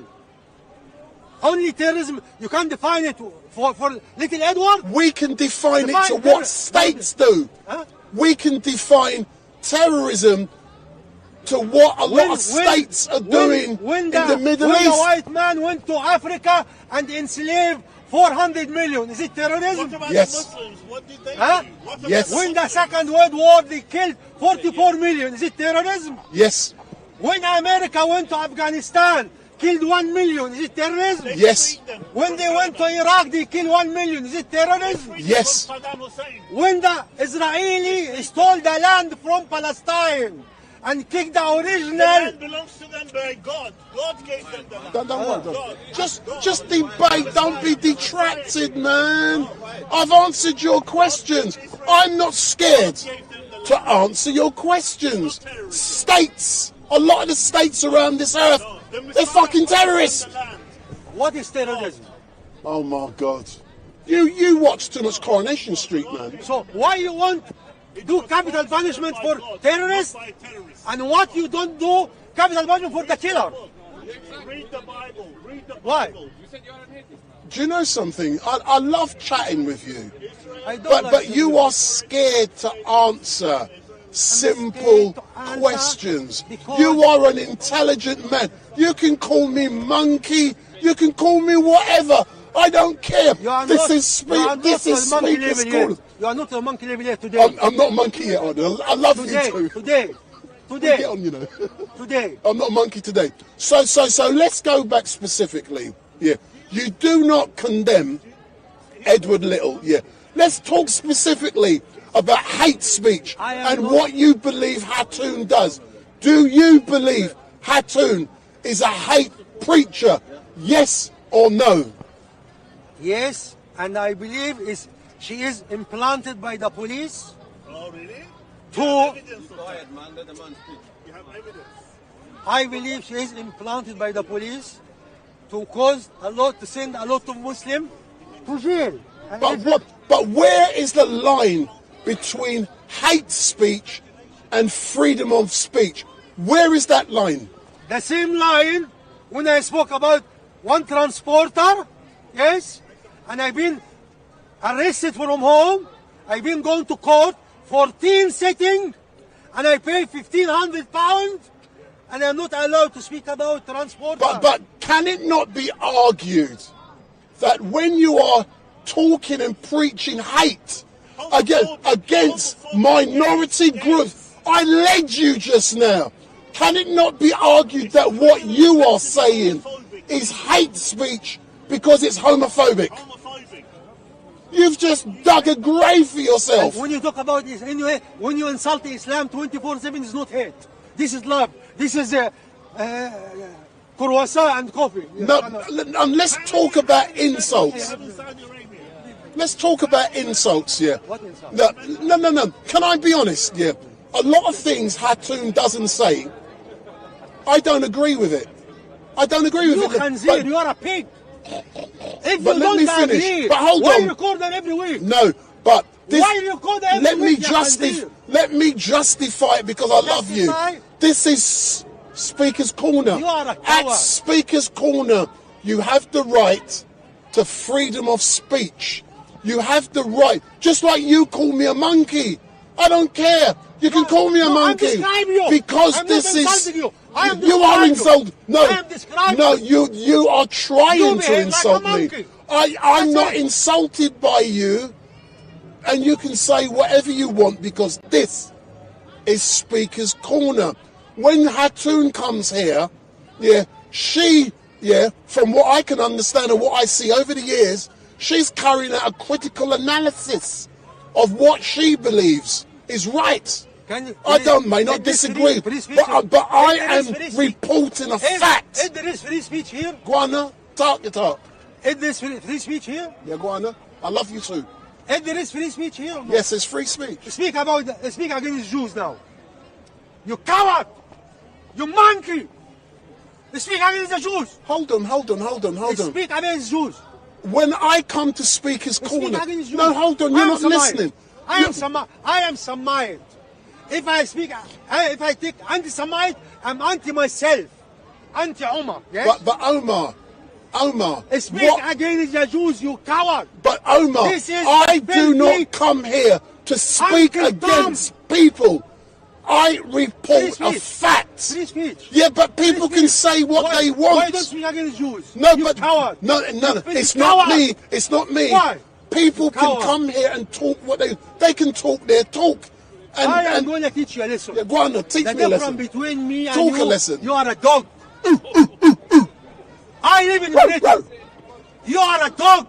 When the British give you a piece of meat, you shut up. I am a Muslim. I will Allegedly. never. Muslim. How you saying he's a monkey to a Muslim?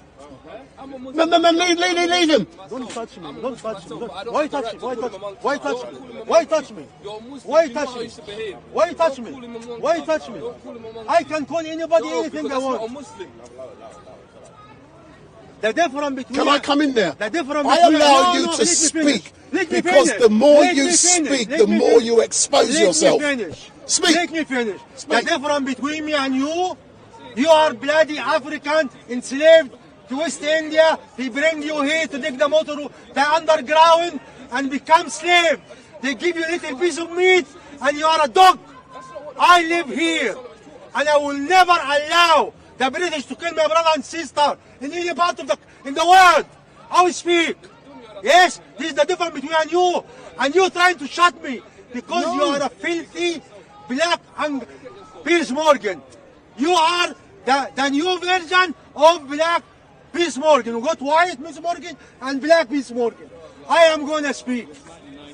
See, the great thing about Speaker's Corner, yes, and the great thing about what we are doing, people may not realise it. Me and Omar engage regularly, and I respect Omar.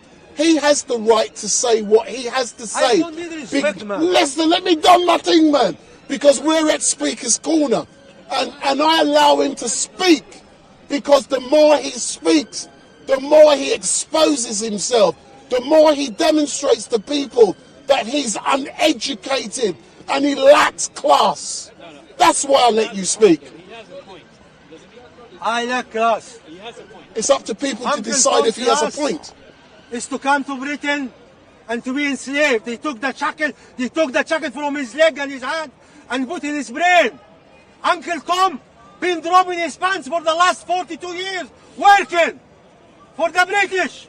And when he become retired, he's still licking, he's still sucking, he's still dropping his pants. He haven't got the balls to say the truth. Wake up. Are you alleging that Street Mike lacks intestinal fortitude? I will tell people why you don't agree with the mandatory death sentence for those convicted of terrorism, because you're under suspicion yourself as a terrorist. Yes or no? Street Mike. Big up.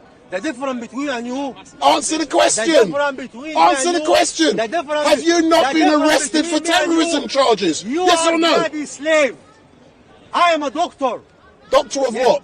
Doctor of human and monkeys as well. Yes. When I see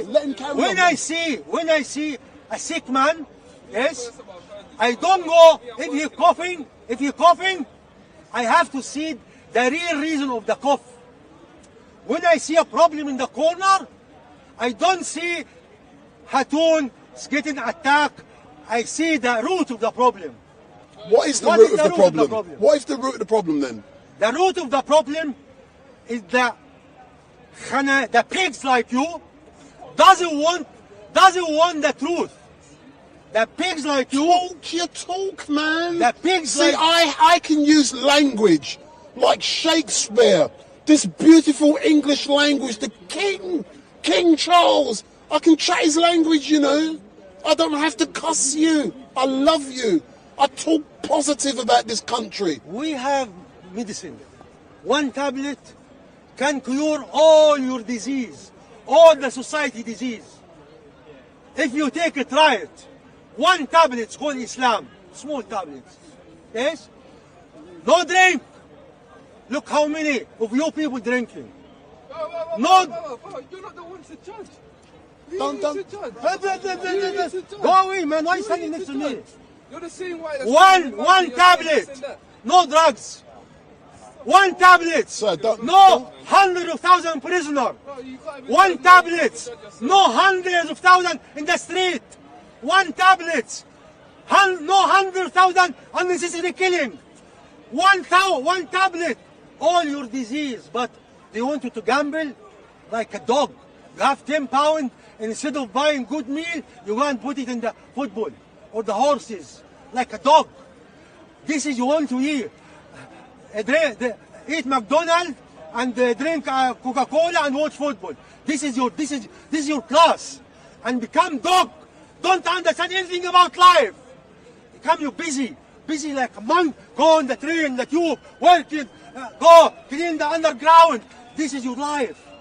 But to know what you've been created for? No.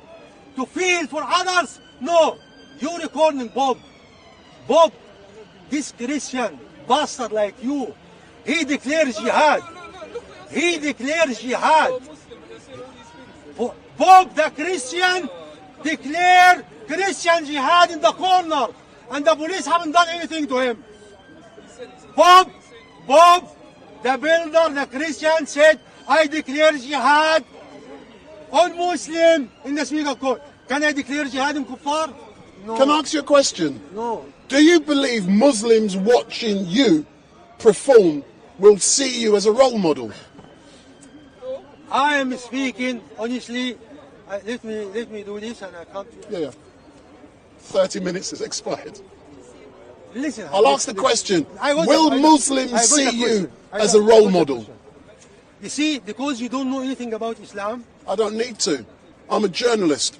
You are a fucking liar, man. I love you too, and I love your use of the English language. Because every time you are in churches, every time you are in funeral Christian, every time you are gangster black Christian in the church, don't tell me you are atheist. But are you Shia atheist? Why you haven't go both you as Christian? You are bloody Christian, black, maybe Kemet, maybe whatever. You don't know about Islam. Islam is not a claim. You cannot claim I'm a Muslim. You can't claim for the second. But you have to prove it and earn it. Yes? I am not talking to all Muslims, all the people call themselves Muslim. Are you a Muslim? Yes. Are you a good Muslim? Inshallah. By the blessing of Allah. So you are a good Muslim. Definitely I'm a So in Muslim. your religion they teach you how to be so disrespectful and how to swear and how to show disrespect to others. No, that's an ambulance, sir. And I have no need to Shall swear. I tell you why I'm good Muslim? Tell me why you're a good Muslim. Because in Quran, look at the Khanzir. He telling me your Islam this and this, and he's go and smoke, man. Go with the smoke away. You say you're a perfect Muslim, but you don't. I didn't say I'm perfect. You lying. I didn't say I'm perfect. You're a big man and you're. I didn't say I'm perfect. You filthy liar. Go and smoke, man. Go. Where you working for? Where you working? Where you working? Where you working? Where you working? Where you working? Let me call your boss. Go and work, you filthy cheating. Go and work. Why are you leaving your job? Why? Uncle Tom, why I'm good Muslim? Shall I tell you why I'm good Muslim? Please educate those in Quran, watching and what I do. Okay, can I fling the camera on you? I just want to see the shock on their face. I want to. And I hope they're being educated. Educated, and not the ex-Muslim, and he's smoking, and he instead of his working, so continue. Security guard, he coming to interrupt me. So in a moment, I'm going to go to this beautiful young couple here and ask them. I've never seen them at Speaker's Corner before, and I would like them to give their perception of what they're currently seeing. No. First, I tell you why I'm good Muslim. Yeah. We had verse in Quran. Allah, the Almighty, said, Jews and Christians will never accept you unless you follow the footsteps. Number one. Number two, they're gonna continuously attacking you till you abandon your religion. These two. And praise to the Lord the Almighty, I had 100 evidence that Jews and Christians are not accepting me. And the second verse, they continuously attacking me till they make me abandon my religion. And this sort of people, believe them. Why? Like you go to the train, you find one having the broom, one having the mob, is very happy. And one go on King Cross station. Every time I come, I get shocked. Why? Why everybody cleaner from same race? Why? Is that the best you can do? Why? Why you accept this? Why you dog accept little bit of meat and you can't have a whole lamb to eat? There's a dog there. Whose dog is this? Please, I don't want him to come close to me. So you're scared? I'm not scared, you filthy. In Islam, a dog is not allowed to touch a Muslim because there's so many explanation for that. But the dog being there may be an indication that you're not a Muslim, but continue. No, if he attack me, I'm not Muslim.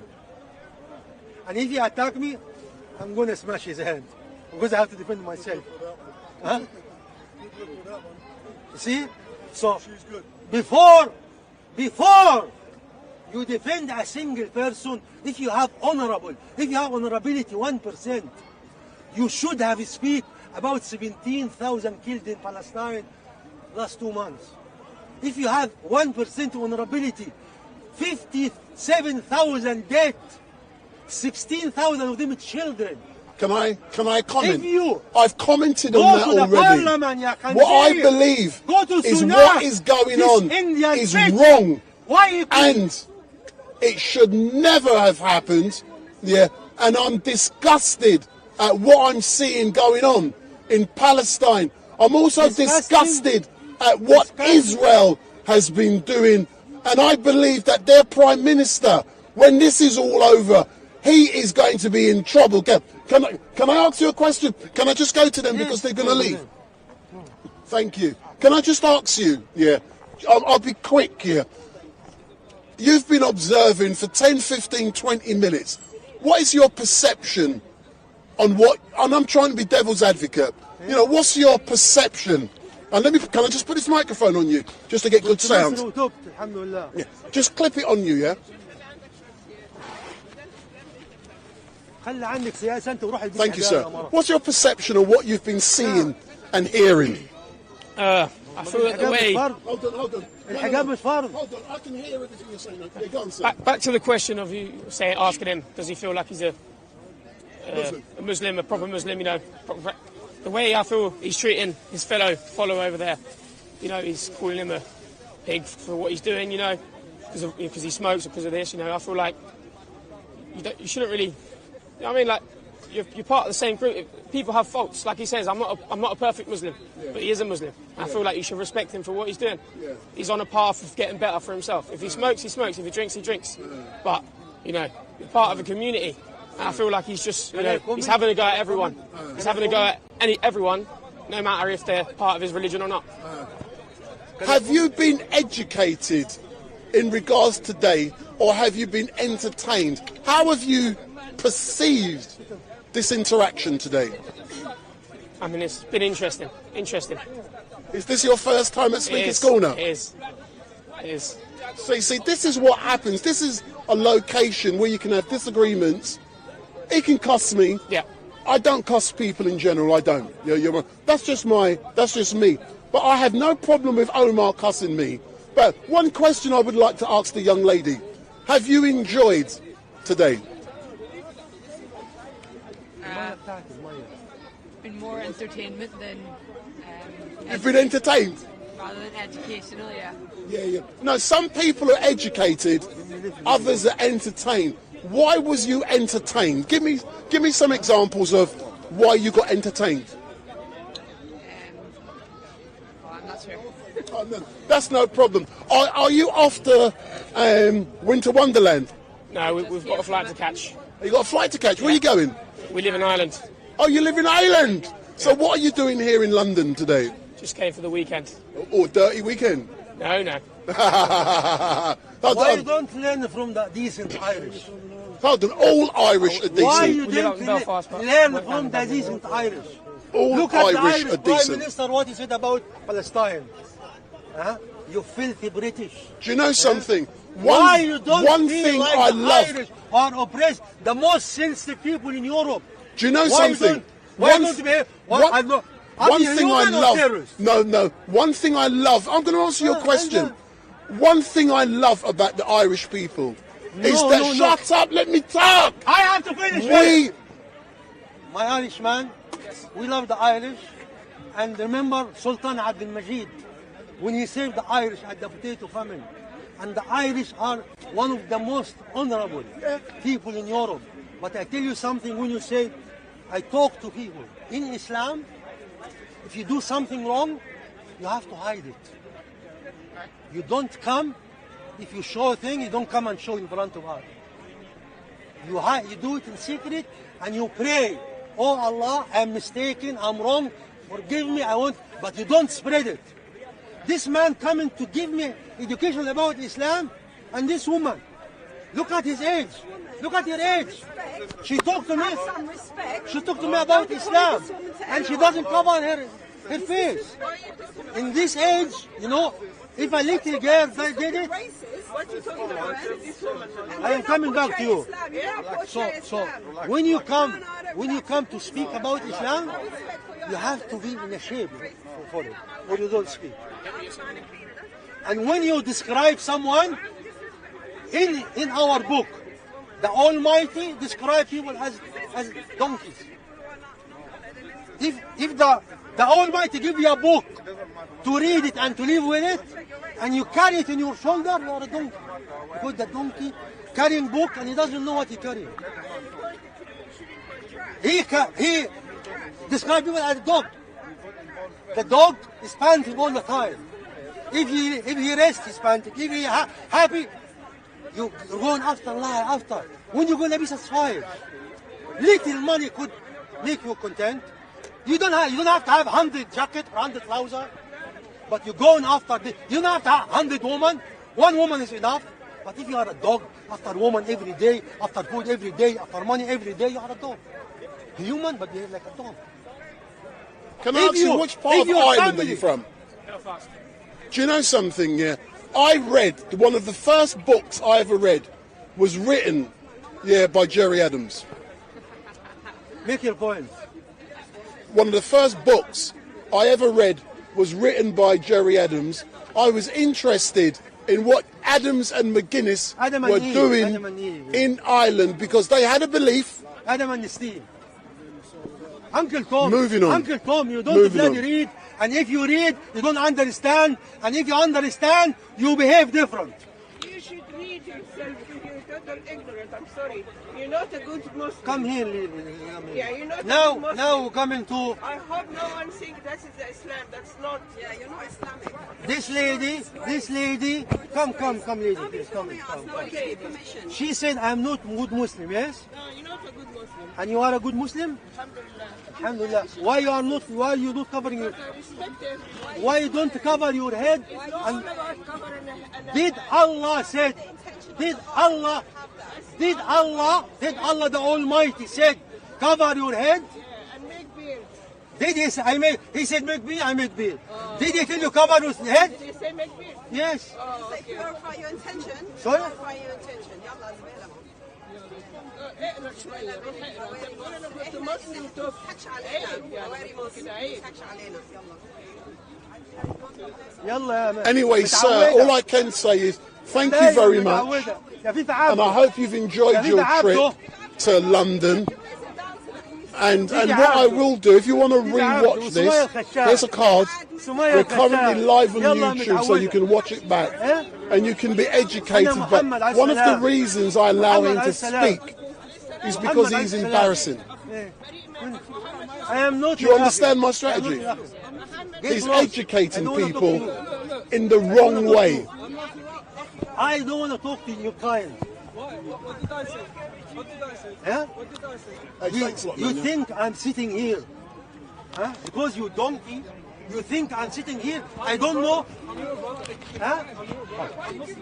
I'll tell you why in a minute. So what?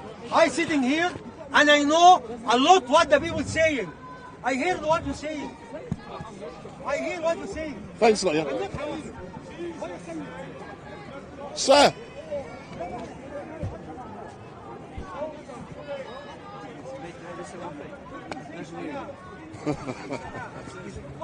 You know your videos, are you the what? Is it Revelation too? I'm my own, sir. Come. Somebody's put this nice thing in the beginning of them. I don't know what Revelation TV.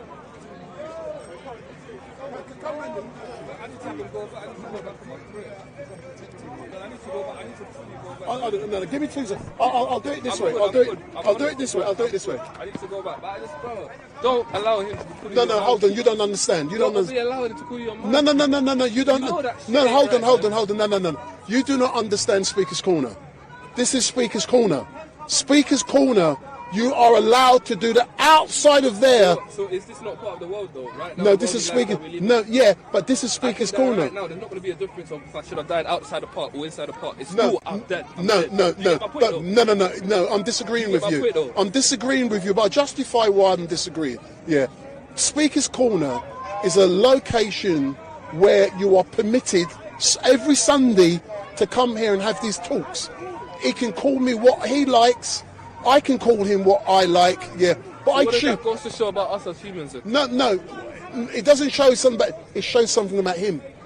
A lot of us though. Uncle Tom comment. Have you ever read the book Uncle Tom's Cabin? I ain't read If you've read that book, you'll realise that guy is a literary hero. It's not even an insult. It's not an insult. It's not an insult. Uncle Tom Yeah. in the book saved a family and helped them escape from their plantation. And- Uncle Tom is a hero. He's a literary hero. And also, what you must remember. What's that got to do with him calling No, but He's calling him it, yeah? He's calling calling me it a it. derogatory term. But he It's doesn't not. realise It's it's not. actually a derogatory term. He's trying to say that this guy is a sellout and all this, but it's not. If you read Uncle Tom Cabin, the book is what he called the guy Uncle Tom. If you read the book, you realise Uncle Tom was a hero. It's not even derogatory. But also, what I'm doing, by giving him a platform, I'm exposing him. People can see what he really is. That's what you got to see. A lot of the stuff he's saying is bullshit. But I'm not taking any notice of him. Do I echo what he says and being disrespectful? But you see me, No. I just don't like that. No, you might not. That's across all borders, whether it's a black man, No, white man, but this yellow is man, Speaker's blue Corner. man. I stand up for humans. I agree with you, That's- but this is that's how Speaker's I Corner. speak at night. Listen, yeah, I agree with you. That bullshit, I don't like that. There's a saying in life, yeah? Better to say nothing than speak and let everyone know you're Big an up, idiot. big up. You know? Do you get it? Out there, he wouldn't say it. In here, he's permitted to. I started the debate earlier on, yeah, in regards to a gentleman who was in prison for 16 years earlier on this week. He was on his way here to kill a preacher. Hatun. He was going to shoot her. He was going to shoot her. She's about that big. He was going to shoot her because she says certain things. I don't agree with what she's saying, but she has the right to say it. But there's a fine line between hate speech and freedom, those freedoms. I'm now going to go and speak to Bob, and he's having a debate there. But I take no notice of them. They can call me an N, they can call me whatever, I don't care. This is Speaker's Corner. Do you see the difference? Out there, he can't do it. I'm out there. But there's a difference. Listen, that's fair enough. There's a difference. Yeah, that's fair enough. But I understand. I understand where you're coming from, yeah? Big up, big up, big up, big up, big up.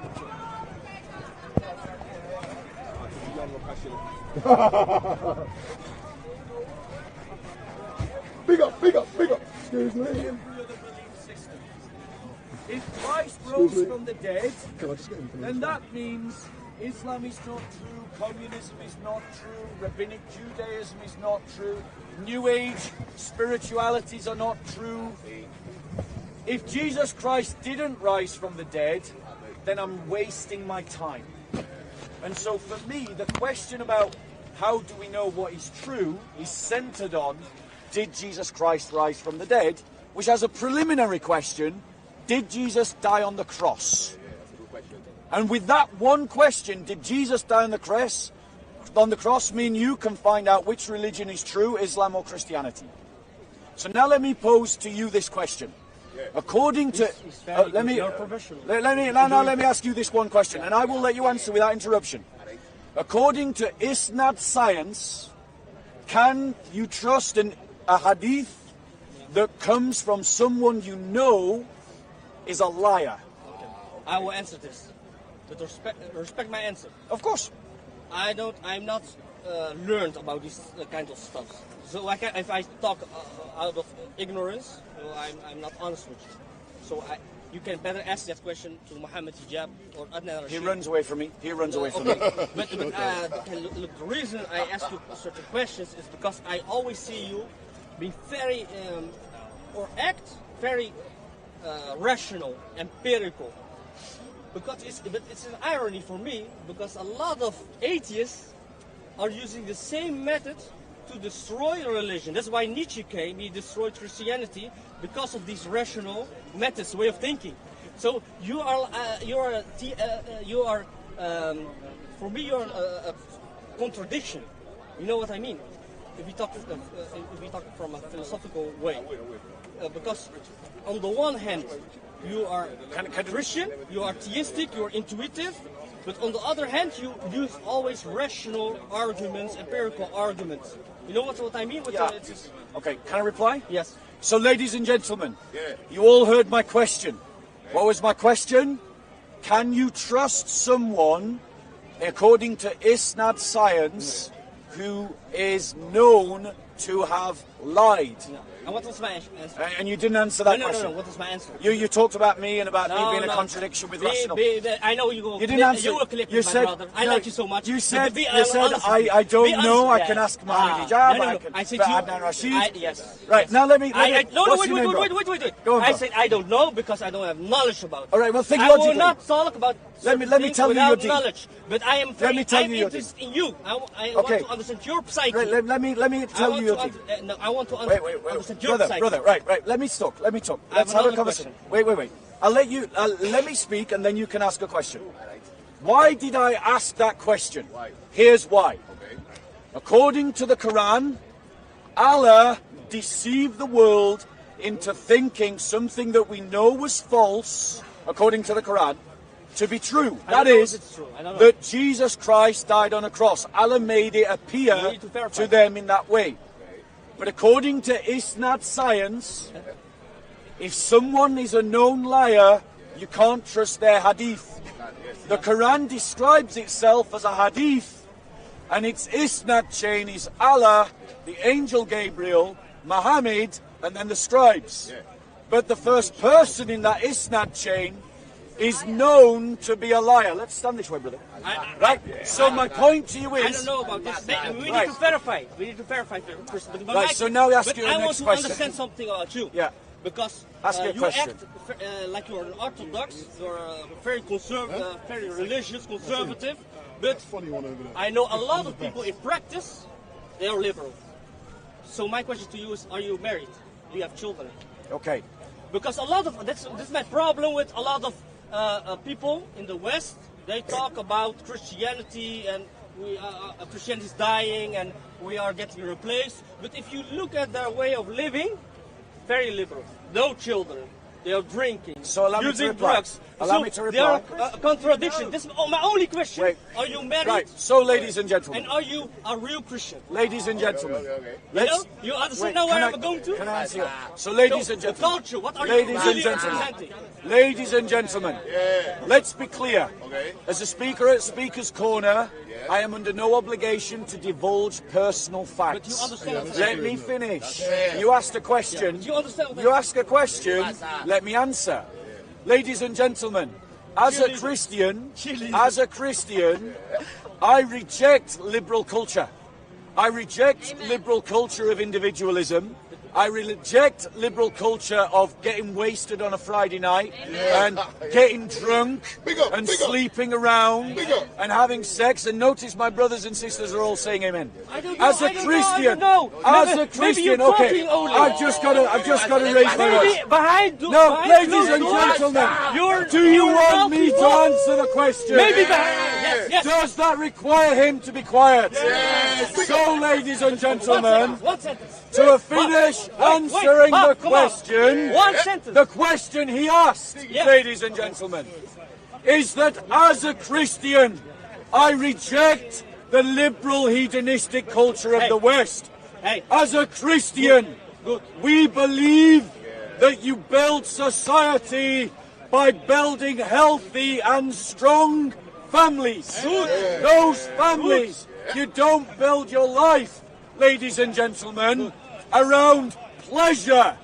You build your life around virtue and around the abstinence from vice. That's what, as Christians, we believe and practice. Furthermore, ladies and gentlemen, in the Christian worldview, it is completely acceptable to be unmarried, and that is Christian, not liberal. Amen. And to live a celibate lifestyle is something that has equality with marriage in the Christian worldview. You have not failed by being celibate and by not being married.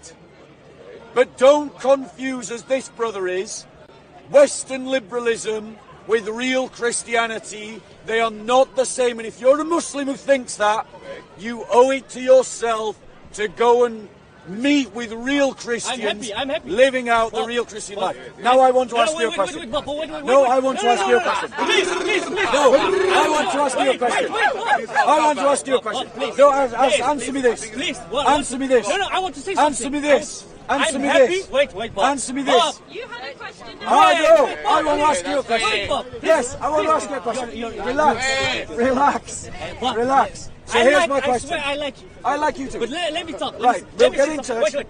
Wait. Let me ask you a question. I'm happy that Where- Christians where say in the I don't Quran- like liberalism. Good. Because of a lot of Christians, sadly, a lot of Christians, I'm sorry, a lot of Christians, they talk about Jesus and Muslims and like Douglas Murray, but they are liberal. For those of you who are watching, my name is Wendell Daniel and welcome to Street let's Mike. work If this together. is the first Create a time strong, you've seen conservative Street Mike, culture. make sure you hit that subscribe button Let's be clear. and make sure Let me you deal switch with on this your question. notification Should bell. Christians And the work with person Muslims chatting to at the build a moment, that's conservative Bob the society? Builder. Let That's me address that Bob. question. That's Bob. Let And in me a minute address I'm that going to question. interview him Let me about address Hatun that Tash. question. So Well, let go, man. they're loving, they're having love, man. They're love. Relax. I think, honestly, I think I'm 2 steps away from getting a smacker on the lips here. Me too. So, ladies and gentlemen, The love's real. I know, but let's be clear. Why can't Christians work with Muslims? Why? Because Muslims are not working for the same thing as Christians. Like what? Muslims are working for Sharia law. And in Sharia law, we Christians will be second-class citizens. In Sharia law, slavery will be brought back. In Sharia law, polygamy will be practiced. In Sharia law, abortion will be permissible. In Sharia law, divorce will be permissible. In Sharia law, you can secretly marry other women without telling your first wife. All of these, in Sharia law, marrying children will be legal. In Sharia law, killing people who become Christians will be legal. We Christians cannot get into bed with Sharia law. We Christians are working for the kingdom of God. We Christians are seeking to establish the kingdom of God. And in the kingdom of God, there are no caliphs. There are no polygamous marriages. There are no divorces. There are no abortions. There are no secret marriages. There are no child marriages. There are no slaves. There are no taking of slaves. There are no religious wars of jihad. And so Christians are working for something different to Muslims. We're not on the same page. We're not fighting for the same things. You're like BBC, man. That's almost Muslim this, Muslim that. I didn't say Muslims. I feel better by myself. I feel better. Now I've got a question. According to your Quran, I understand. According to your It's Quran, good for the audience. according to your Quran, Let's be real, my brother. show me in the We need Quran. to have a conservative Show me in the Quran. Answer this question. Answer this question. According to the Quran, Allah deceives people. If Allah deceives people, how can you trust that Allah is not deceiving you? Okay, I will answer the question. Go on. I need to verify. I don't know. Do you want me to show you? I need to verify. Shall I show you? I don't know, and I don't know for what purpose. Because, for example, if I know you have a problem with this guy, yes. Yeah. To achieve peace between you. Shall we stand here so these people can talk? Brother, it's all right. Relax. Stand here. And here I can say a lie for your own benefit. So Yeah. you stay brothers together. So I don't know what is the exegesis, what is the reason. But my question for you, my brother. Yeah. Pragmatically, because talking. If it's a question, you must listen to the answer. Yes, of course. You want to talk? You want to talk? No, Okay. but listen to the answer. No. This is my way of talking. I forget. Right. So, ladies and gentlemen, wait. While you think, let me just state. We need to be pragmatic. Because screaming, yelling, it's nice, it's entertaining. Yeah, you can find a hadith as It's well. nice, entertaining. Not a lot of people will listen. Yeah. But how can we create real progress? How can we replace a culture that's sickening the British So people? let me answer that question. Because you cannot do it. Let me answer that question. You see, Christianity is. Let me answer that question. Christianity is philosophy. What's your now. name, bro? It's like What's your name, bro? The concept of Heidegger. What's your name, bro? My name's Bob. Right, Bob. Bob, let me answer the question. Right? What is my question? He said, how can we make progress against a culture that's destroying us? I'll tell you what you can do. You can seek first the kingdom of God and his righteousness. We Christians are committed to the establishment of the kingdom of God on earth. I want to be clear. The establishment of this kingdom of God on earth is not in some future life. It's in this life, in our politics, in our economics, in our culture, and in our history.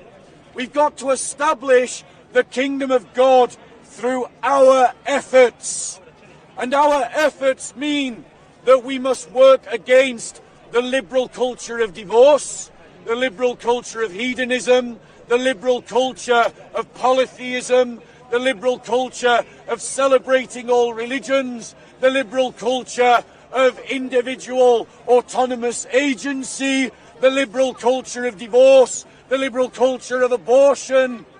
And we must build something better. But notice, ladies and gentlemen, I have presented an argument that Allah can't be trusted because Allah is a deceiver. Allah lied to people, Allah claims to be a deceiver, and Allah deceived. And according to Isnad science, a liar can't be trusted. And so I would say to the Muslims, you cannot trust your God that he is not deceiving you. Okay, Bob. Go on.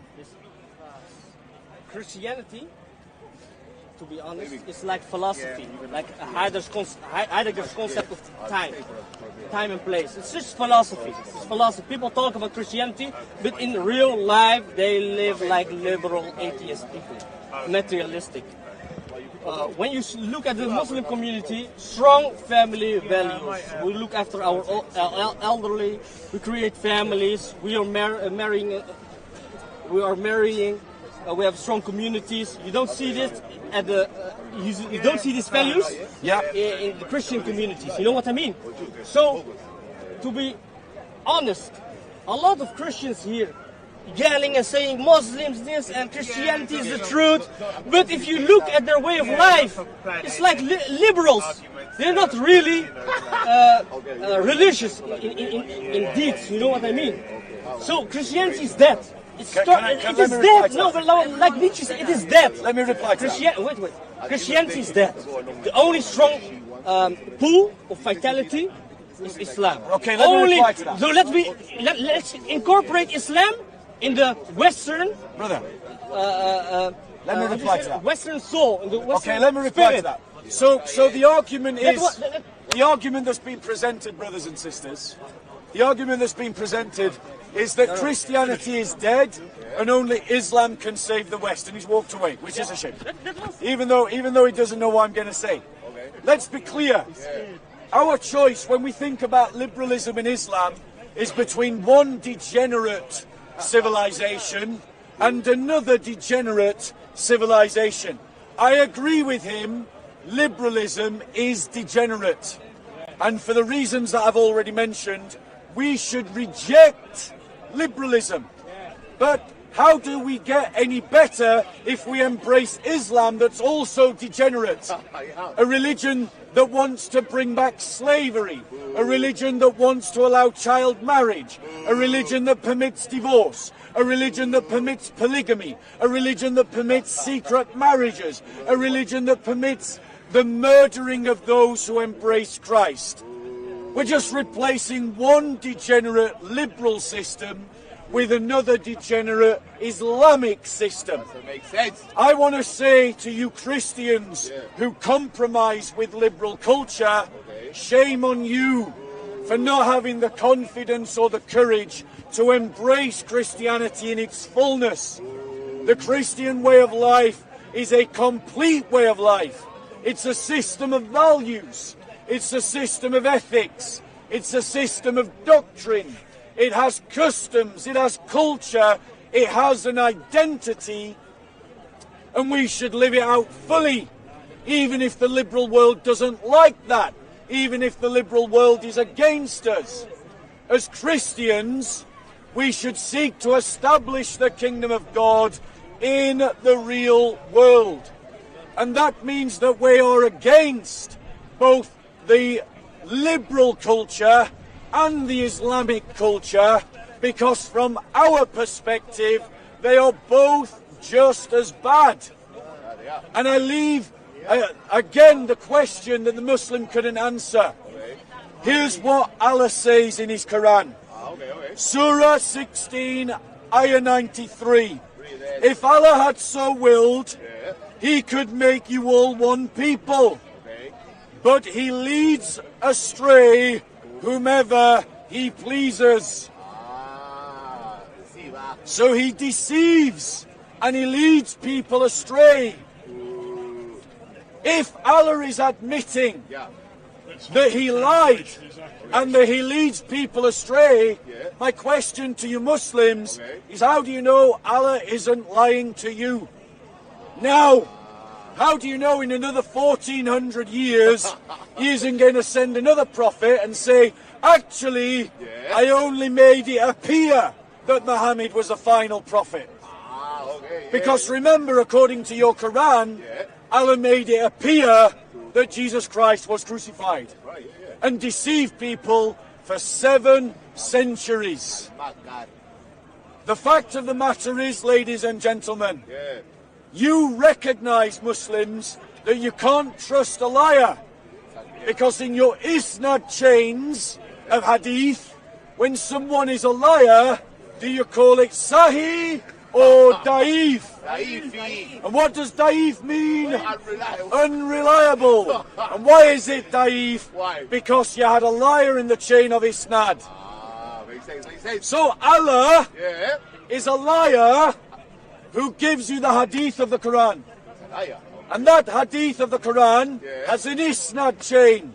Allah, Angel Gabriel, Muhammad and Scribe. But the first person in that isnad chain, you know, is a liar. And he says, I'm a deceiver. Which one of you would go to a car salesman and then the car salesman says to you, hey, just yesterday, I sold this Ford to this buffoon. I told him that he only had 500 miles on the clock, ha ha ha, but he actually had 5,000, ha ha. But let me tell you about this Porsche. It's brilliant. Not a thing wrong with it. Would you believe that car salesman? No. But when it comes to Allah, that's exactly what you're doing. He's just admitted to you that he deceived the world for 7 centuries, but now he's asking you to trust him about Muhammad. How the hell does that make sense? The reality is that if God is truth, then no deceit or lie or shadow of darkness can be found in him. And all of his words must be true. And all of his actions must be true. And so the God of the Bible is no deceiver. In his wider will, he allows others to deceive, but he himself does not deceive. Ladies and gentlemen, any questions before I go on to my next topic? Can I ask you a question, Yeah, of Bob? course you can. And over the last big up over the last 3 weeks, I've noticed that a lot of heavyweight Muslims have been missing from the park. Do you have any comments to make in regards to the fact that Edward Little was convicted earlier on this week on terrorism charges because he was making his way to Speaker's Corner? He was found with £5,000 in his person, and he was coming with the intention of killing Hatun Tash and others in the park. So he's been convicted of terrorism. What do you have to say? Yeah, I do. Okay, he's just going to change his battery. Thank you, Bob. Let's wait. Hey, that timing was good, wasn't it? Yeah. 2 1/2 and 3/4 and action. Okay, so addressing the question about Edward Little. Did anyone see the news about Edward Little being imprisoned I did. for life for planning and conspiring an act of terrorism to kill Christians in this park? Primarily a Christian sister, a convert from Islam, known as Hatun Tash. But make no mistake, I am also probably one of the people that Edward Little would have wanted to kill. An Islamist. So here's my thoughts on that point. Firstly, I want to thank the police for saving my life and for saving the life of Hatun Tash. I don't know if the police are over there. However, we Christians need to recognise that the enemies of the church are not playing games. They're not. They are playing to win. Yes. And they're willing, in some cases, to kill to ensure that they win. And I want to say to you, soy boy, lily-livered, yellow-backed, middle-class, cowardly Christians, that your polite cup of tea, have a piece of cake kind of Christianity, let's treat the church like a hobby and a social network, is not going to cut it. Our enemies are serious about winning, and it is time that we Christians became serious about winning. Not living in harmony, not upholding liberal secular society, but seeing Christ's reign and rule throughout every part of our society. God wills it. Deus vult. As Christians, we must organise ourselves appropriately, because the fact of the matter is, as we have seen in this park, the police often do not act. There was a murder attempt upon Hatun Tash last year. The person that did it wasn't even chased properly by the police, and the person that tried to murder Hatun Tash is still at large, and the liberal media covered up the terrorist attack in this park just last year. We cannot expect liberal society to deal with this issue because the liberal elites have used up the horizons of their ideology, and they have no ideological resources left to fall back upon to deal with the problem. Only a muscular Christianity will deal with the problem of the Islamist. And so the West must change course. Abandon liberalism, embrace a muscular Christianity that will not tolerate a liberal an Islamist ideology in our land. And let me give you an example of the police doing exactly that. Who knows who Shamsi is? Who knows who Siraj is? On Revelations 22, we have a video of Siraj and Shamsi, it would appear, inciting the murder of Hatun Tash. Shamsi says to Siraj, kill her, kill her.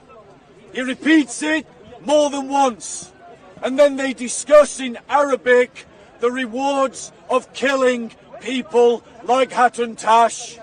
And they are seen to encourage one another to kill Hatun Tash. That video has been given to the Metropolitan Police. Has Siraj been arrested? Has Shamsi been arrested? No. Ladies and gentlemen, the reality is we have seen with the Palestinian protests that our police will not enforce the law against Islamists, which means that we need new political elites that are not frightened to deal with the Islamists in our country. Let's be clear. The United Kingdom and Western Europe does not need bitter, ungrateful, aggravating, aggressive Muslims. Those Muslims need us. And we need a government that will be willing to kick them all out and deport them and deal with them legally unless they integrate. And that's what I have to say about the Edward Little question. Any other questions, ladies and gentlemen? Go on. Where do you stand between Calvinism and Arminianism? Your viewpoints and Okay, so very quickly, could I get some water? Where? Right, so very quickly, where do I stand on the question, thank you, of Arminianism and Calvinism? So very quickly, for those of you that may not be familiar with the terms, Calvinism believes in the idea of predestination, and Arminianism believes, don't bring him in, he's just a heckler, and Arminianism that believes in the idea of free will. I take a third route, and that third route, ladies and gentlemen,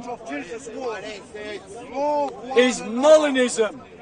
And Molinism, brother, is the idea that God knows how all of our free will plays out, and he predestines the world in which the most people freely choose to follow Christ. And that's my position.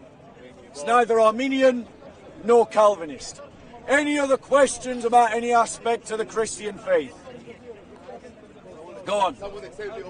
Be quick, bro. Okay, how can we call out Allah for deceiving the people when it says here in 2 Thessalonians chapter 2, verse 10 to 11, verse 10, and with all deceivableness of unrighteousness in them that perish, because they receive not the love of truth, and they might be saved. Verse 11, and for this, cause God shall send them a strong delusion, that they should believe a lie. Right.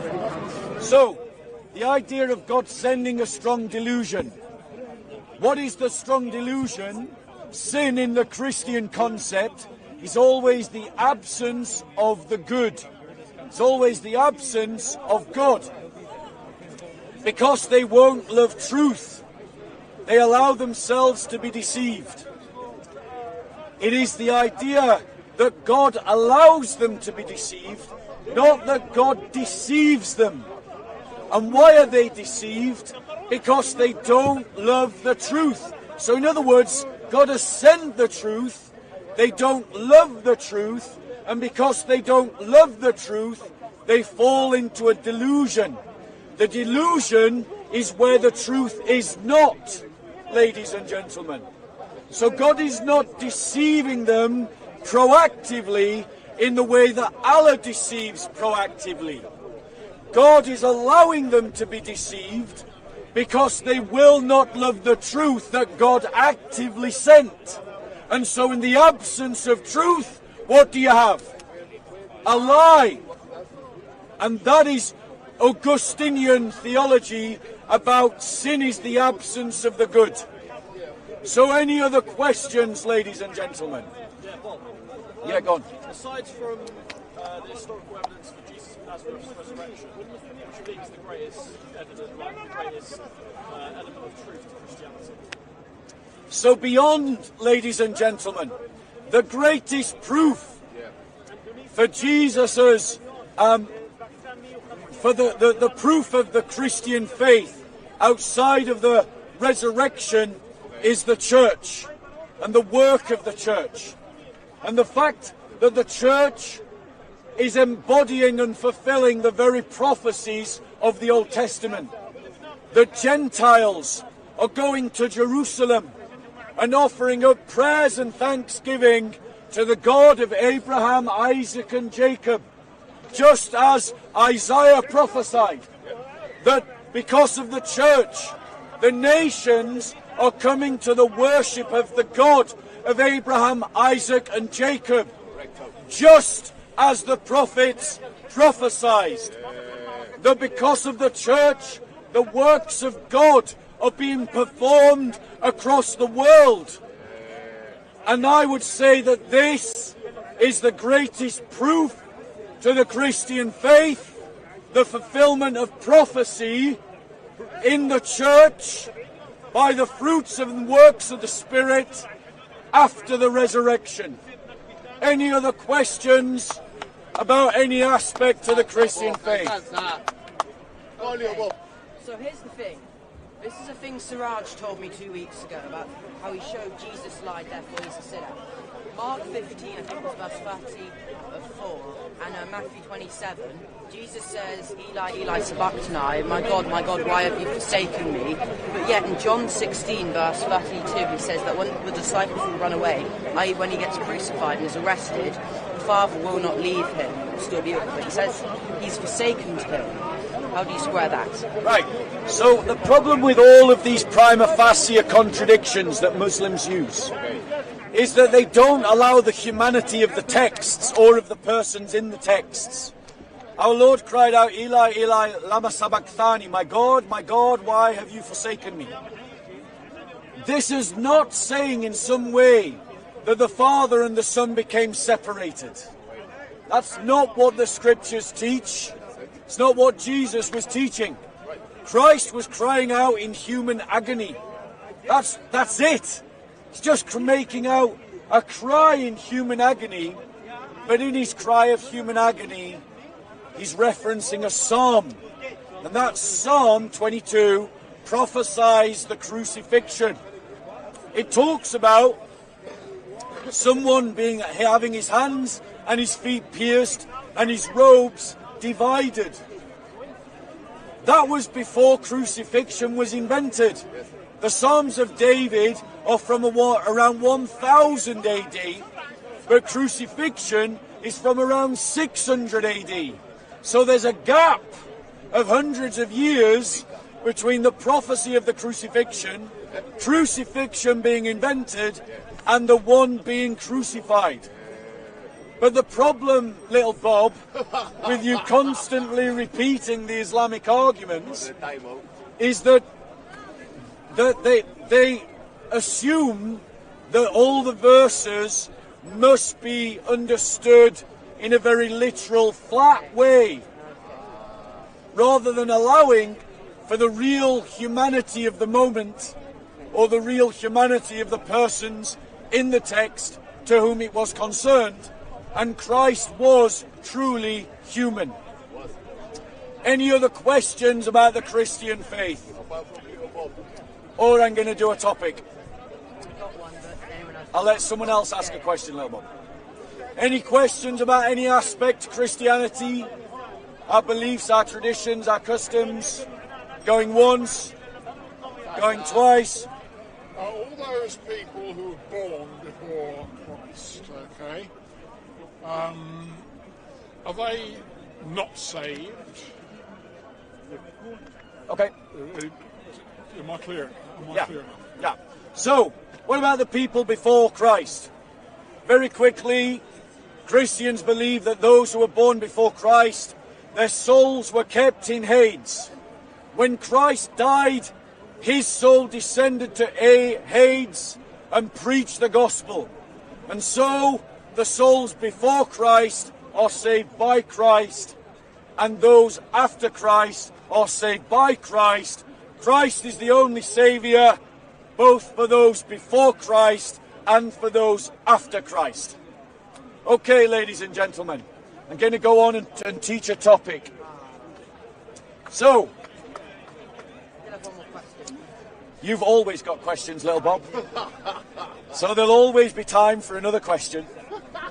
However, ladies and gentlemen, I want to talk through an apparent contradiction in the Bible. A prima facie contradiction. So, little Bob, this is right up your street. Okay, so in Mark chapter 2, verse 28, Jesus is recorded as having said these words. Have you never read what David did when he was in need, and and his companions became hungry, how he entered the house of God in the time of Abiathar the high priest? Everyone say, Abiathar! Abiathar! Abiathar! Abiathar! Right, so Jesus said, Abiathar is the high priest. Now, just a quick Bible quiz. Does anyone know which part of the Old Testament that's talking about? Exodus. No. Leviticus, Deuteronomy. It's in 1 Samuel chapter 21. Let's read carefully. Then David came to Nob, to Amhilek the priest. Everybody say Amhilek. Amhilek. Everybody say Abiathar. Abiathar. Are those the same names? No. That's a contradiction, right? That's a contradiction, Bob. That sounds like a contradiction. So for those of you who are watching, please note that this live stream ends at 4 p.m. At 4 p.m. I'm shutting down and gone. So I'm ending at 4 p.m. as publicised. So we will be back next Sunday from about 2 to 4 p.m. So I finish at 4 p.m. every week. At 11 o'clock next week, I will be live streaming from St Michael's Church for a carol service. Take a guess. For this point on Christmas Eve. Right. So we are finished at 4 p.m. today. But for the sake of the argument, it's not necessary to know the date. When I asked you when the Queen was born and you said 1902, was she the Queen at that point? Was it right to refer to phrase the question, when was the Queen born? Why? Because she became the Queen. And the title Queen applies even after the Queen is dead to any point of the Queen's life. Agreed? Right. So when Jesus says in Mark 2, chapter 2, verse 28, he says this. He says, have you never read what David did when he was in need and and his companions were hungry, how he entered the house of God in the time of Abiathar, the high priest? Abiathar was the son of Amilek. Abiathar was alive at the time that David went to Amilek and entered into the house of God. I may have to pause for a second because of the siren. I'll try to keep going. Right, so Jesus says in the time of Abiathar. He doesn't say that David went to Abiathar. All he does is say that he entered the house of God and took bread for his companions who were hungry. He doesn't say that he went to Abiathar. He just said in the time of Abiathar, the high priest. Let me show you that the Bible permits this usage of high priest to people who aren't high priest. If you go to Luke chapter 3 and we read, now in the 15th year of the reign of Tiberius Caesar, when Pontius Pilate was governor of Judea, Herod was tetrarch of Galilee, and his brother Philip was tetrarch of the region of Iturea, and Trachonitis and Lysanias were tetrarchs of Abilene, and the high priesthood of Annas and Caiaphas. Annas and Caiaphas. How many high priests can there be? One. Annas was not high priest at the time that Luke wrote his gospel. Annas was not high priest at the time that John the Baptist went out preaching, but he's described as high priest. At the time that Luke is referring to in Luke chapter 3, the high priest was Caiaphas, but Annas is still referred to as high priest because Annas was still alive. You see John do the same in the Gospel of John. When Jesus is taken to trial, what happens? When Jesus is taken to trial, bear with us, in John chapter 8, we read, John chapter 18, we read that Jesus was led to Annas first. And Annas is described as high priest in verse 15 and described again as high priest in verse 16. But at this point, Annas is not the high priest. So just as we do with the queen, we refer to her as the queen even before she was the queen, and even after she stops being the queen, just like we do with Pope Benedict. When he was alive, we called him Pope Benedict, even though he wasn't the Pope. Christ is referring to Abiathar as high priest, even though he wasn't high priest at the time. But why would Christ reference Abiathar and not Amalek? Why? Why? Because, ladies and gentlemen, just like you don't have an encyclopedic knowledge of every character of the Bible, and some characters are more important than others, and I'll prove that to you. Put your hand up if you know who Moses is. Keep your hand up if you know who Moses' father is. But they're both referenced in the Bible. They're both named in the Bible, but you know who Moses is, but you don't know who Moses' father is. Abiathar was the high priest at the time of David that was known commonly to the common man. He was like Moses in that sense. But Amalek was not known. Amalek was the father of Abiathar, just like Ruel, I think his name is, was the father of Moses.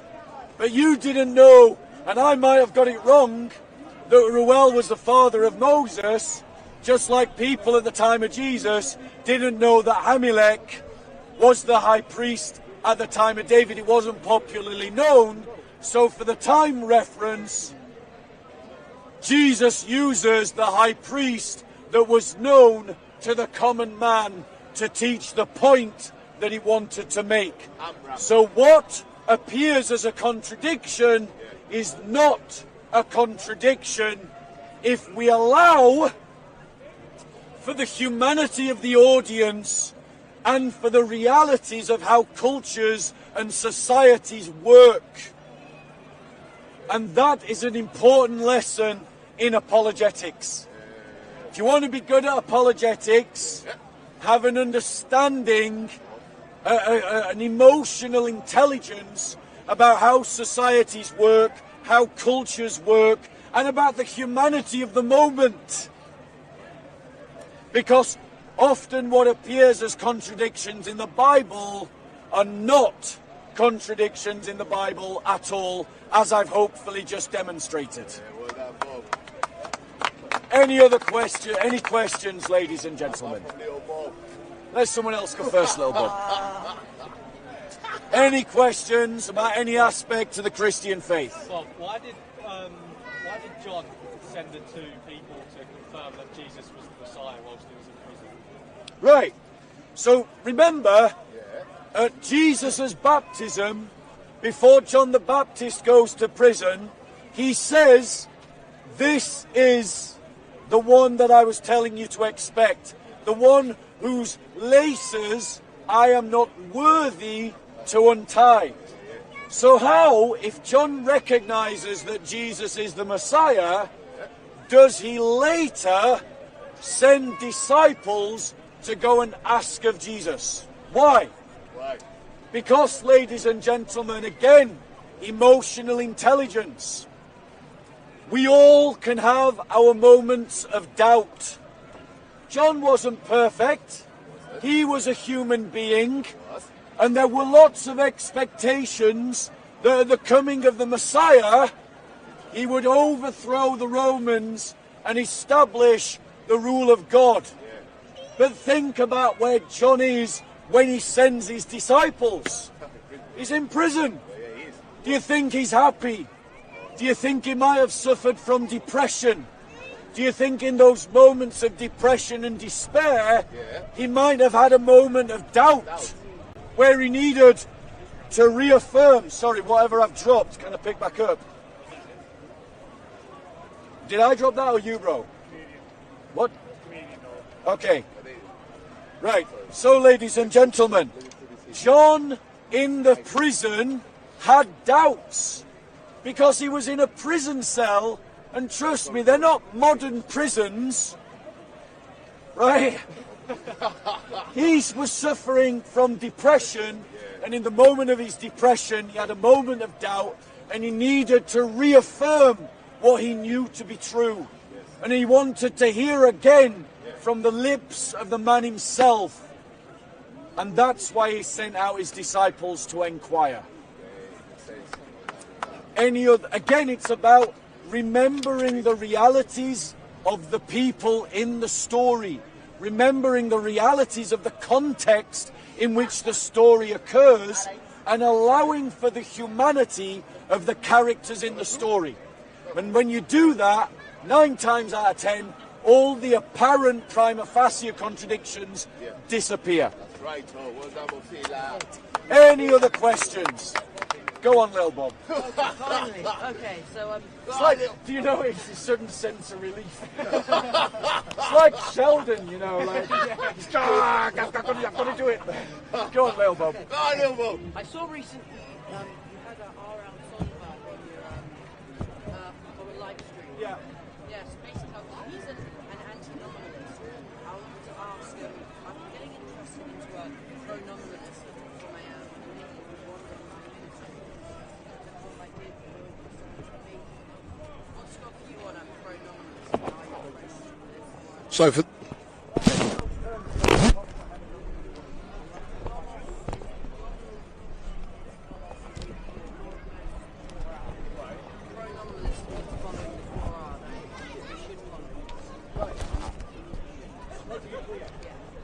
So for those of you who are watching, we're going to be coming to an end of this live stream in a few moments. As you know, when I say 4 p.m, I mean 4 p.m.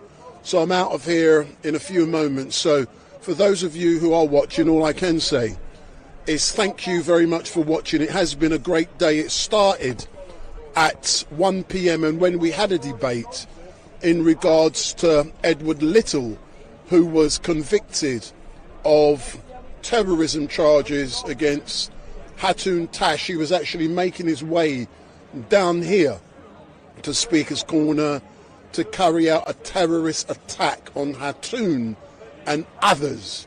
And just like what was said, who knows, I could have been here, Bob could have been here, Ali Darwar and many of the others could have been here. But the police done a great job and they apprehended Edward Little, and he has been sentenced to a minimum of 16 years in prison, and he's been given a life sentence. And what we also did today was have a debate about capital punishment and if that should be imposed specifically for those who have been convicted of terrorism and offences. And IC3, those of you who know him, argued that he would not like to see capital punishment reintroduced because it would see a disproportionate number of black people being hung. And I argued that I would like to see capital punishment brought back because it would be a deterrent. And it was an important debate to have today because, as you know, only last week, Hatoun's person who wanted to kill her and others was convicted. And I also cussed a lot of you on the chat 2 weeks ago who were rejoicing at the possibility that Hatoun had been kidnapped, killed or whatever. You were chatting rubbish on the chat, in the chat, and I was totally disgusted at what I was seeing. I did not comment because I didn't want to engage myself or lower myself to the level, the gutter level that so many of you had sunk to, and it was a shame. And like I have said, it is a fact that Hatoun is missing. It is a fact that she's missing. Yeah. The only person who can say what has happened is Hatoun, the police, or Hatoun's representative. It's for them to make an announcement on whether she's fine, whether or whatever. It's not for me, it's not for anyone else to speculate in regards to what has happened to Hatoun, where she is. Hatoun may be gone to a retreat. She may be, who knows, I don't know. It's not for me. But all I'm saying, stop speculating and chatting shit on social media or making announcements because you are not qualified to do so. And all I can say to those of you watching, thank you very much. Next Sunday, like I said, I will be at St Michael's Church in Wembley for a carol service, and that will start at 11 a.m. And when I finish, I will come straight to Speaker's Corner. So I will be advertising that next Sunday, which is Christmas Eve, we will be here at 2 o'clock. It will most probably be a lot earlier than that, but I will say 2 o'clock because I don't know what time I will be getting away from St Michael's Church. But I was there last Sunday and I felt it was important to bring a carol service. If any of you are Muslims, Jewish, I'm happy to go to a mosque, I'm happy to go to a synagogue. Just invite me and it will be great to engage. I don't care about religion. I keep saying I don't care about religion. But what is important is for me to bring you factually what occurs, and I am happy to do so. And we are going to be shutting down in a moment. And just behind us we've got, as we can see, we've got Winter Wonderland. And, you know, I know people who will be going there very shortly. And, you know, it is great that something as great as Winter Wonderland is here. The lights are going to be coming on. We've got people, young, old, everyone is going out there enjoying themselves. But all I can say to you guys and girls, thank you very much for watching. It has been a pleasure to entertain you, and I hope you did enjoy or was educated by Omar. Some people ask me quite often, why do I do and why do I permit Omar to do certain things? And the reason I permit him is because, in my opinion, he makes himself look silly, hence the reason I do so. So I am going to be shutting down now, and it has been a pleasure to entertain you. And when I do shut down, you're going to see a picture come up on the screen. But I did say 4 o'clock I'm off, but now I'm off. We're back next week. Go on the YouTube community page to see what time I will be back. So all I can say is thank you very much for watching, and goodbye.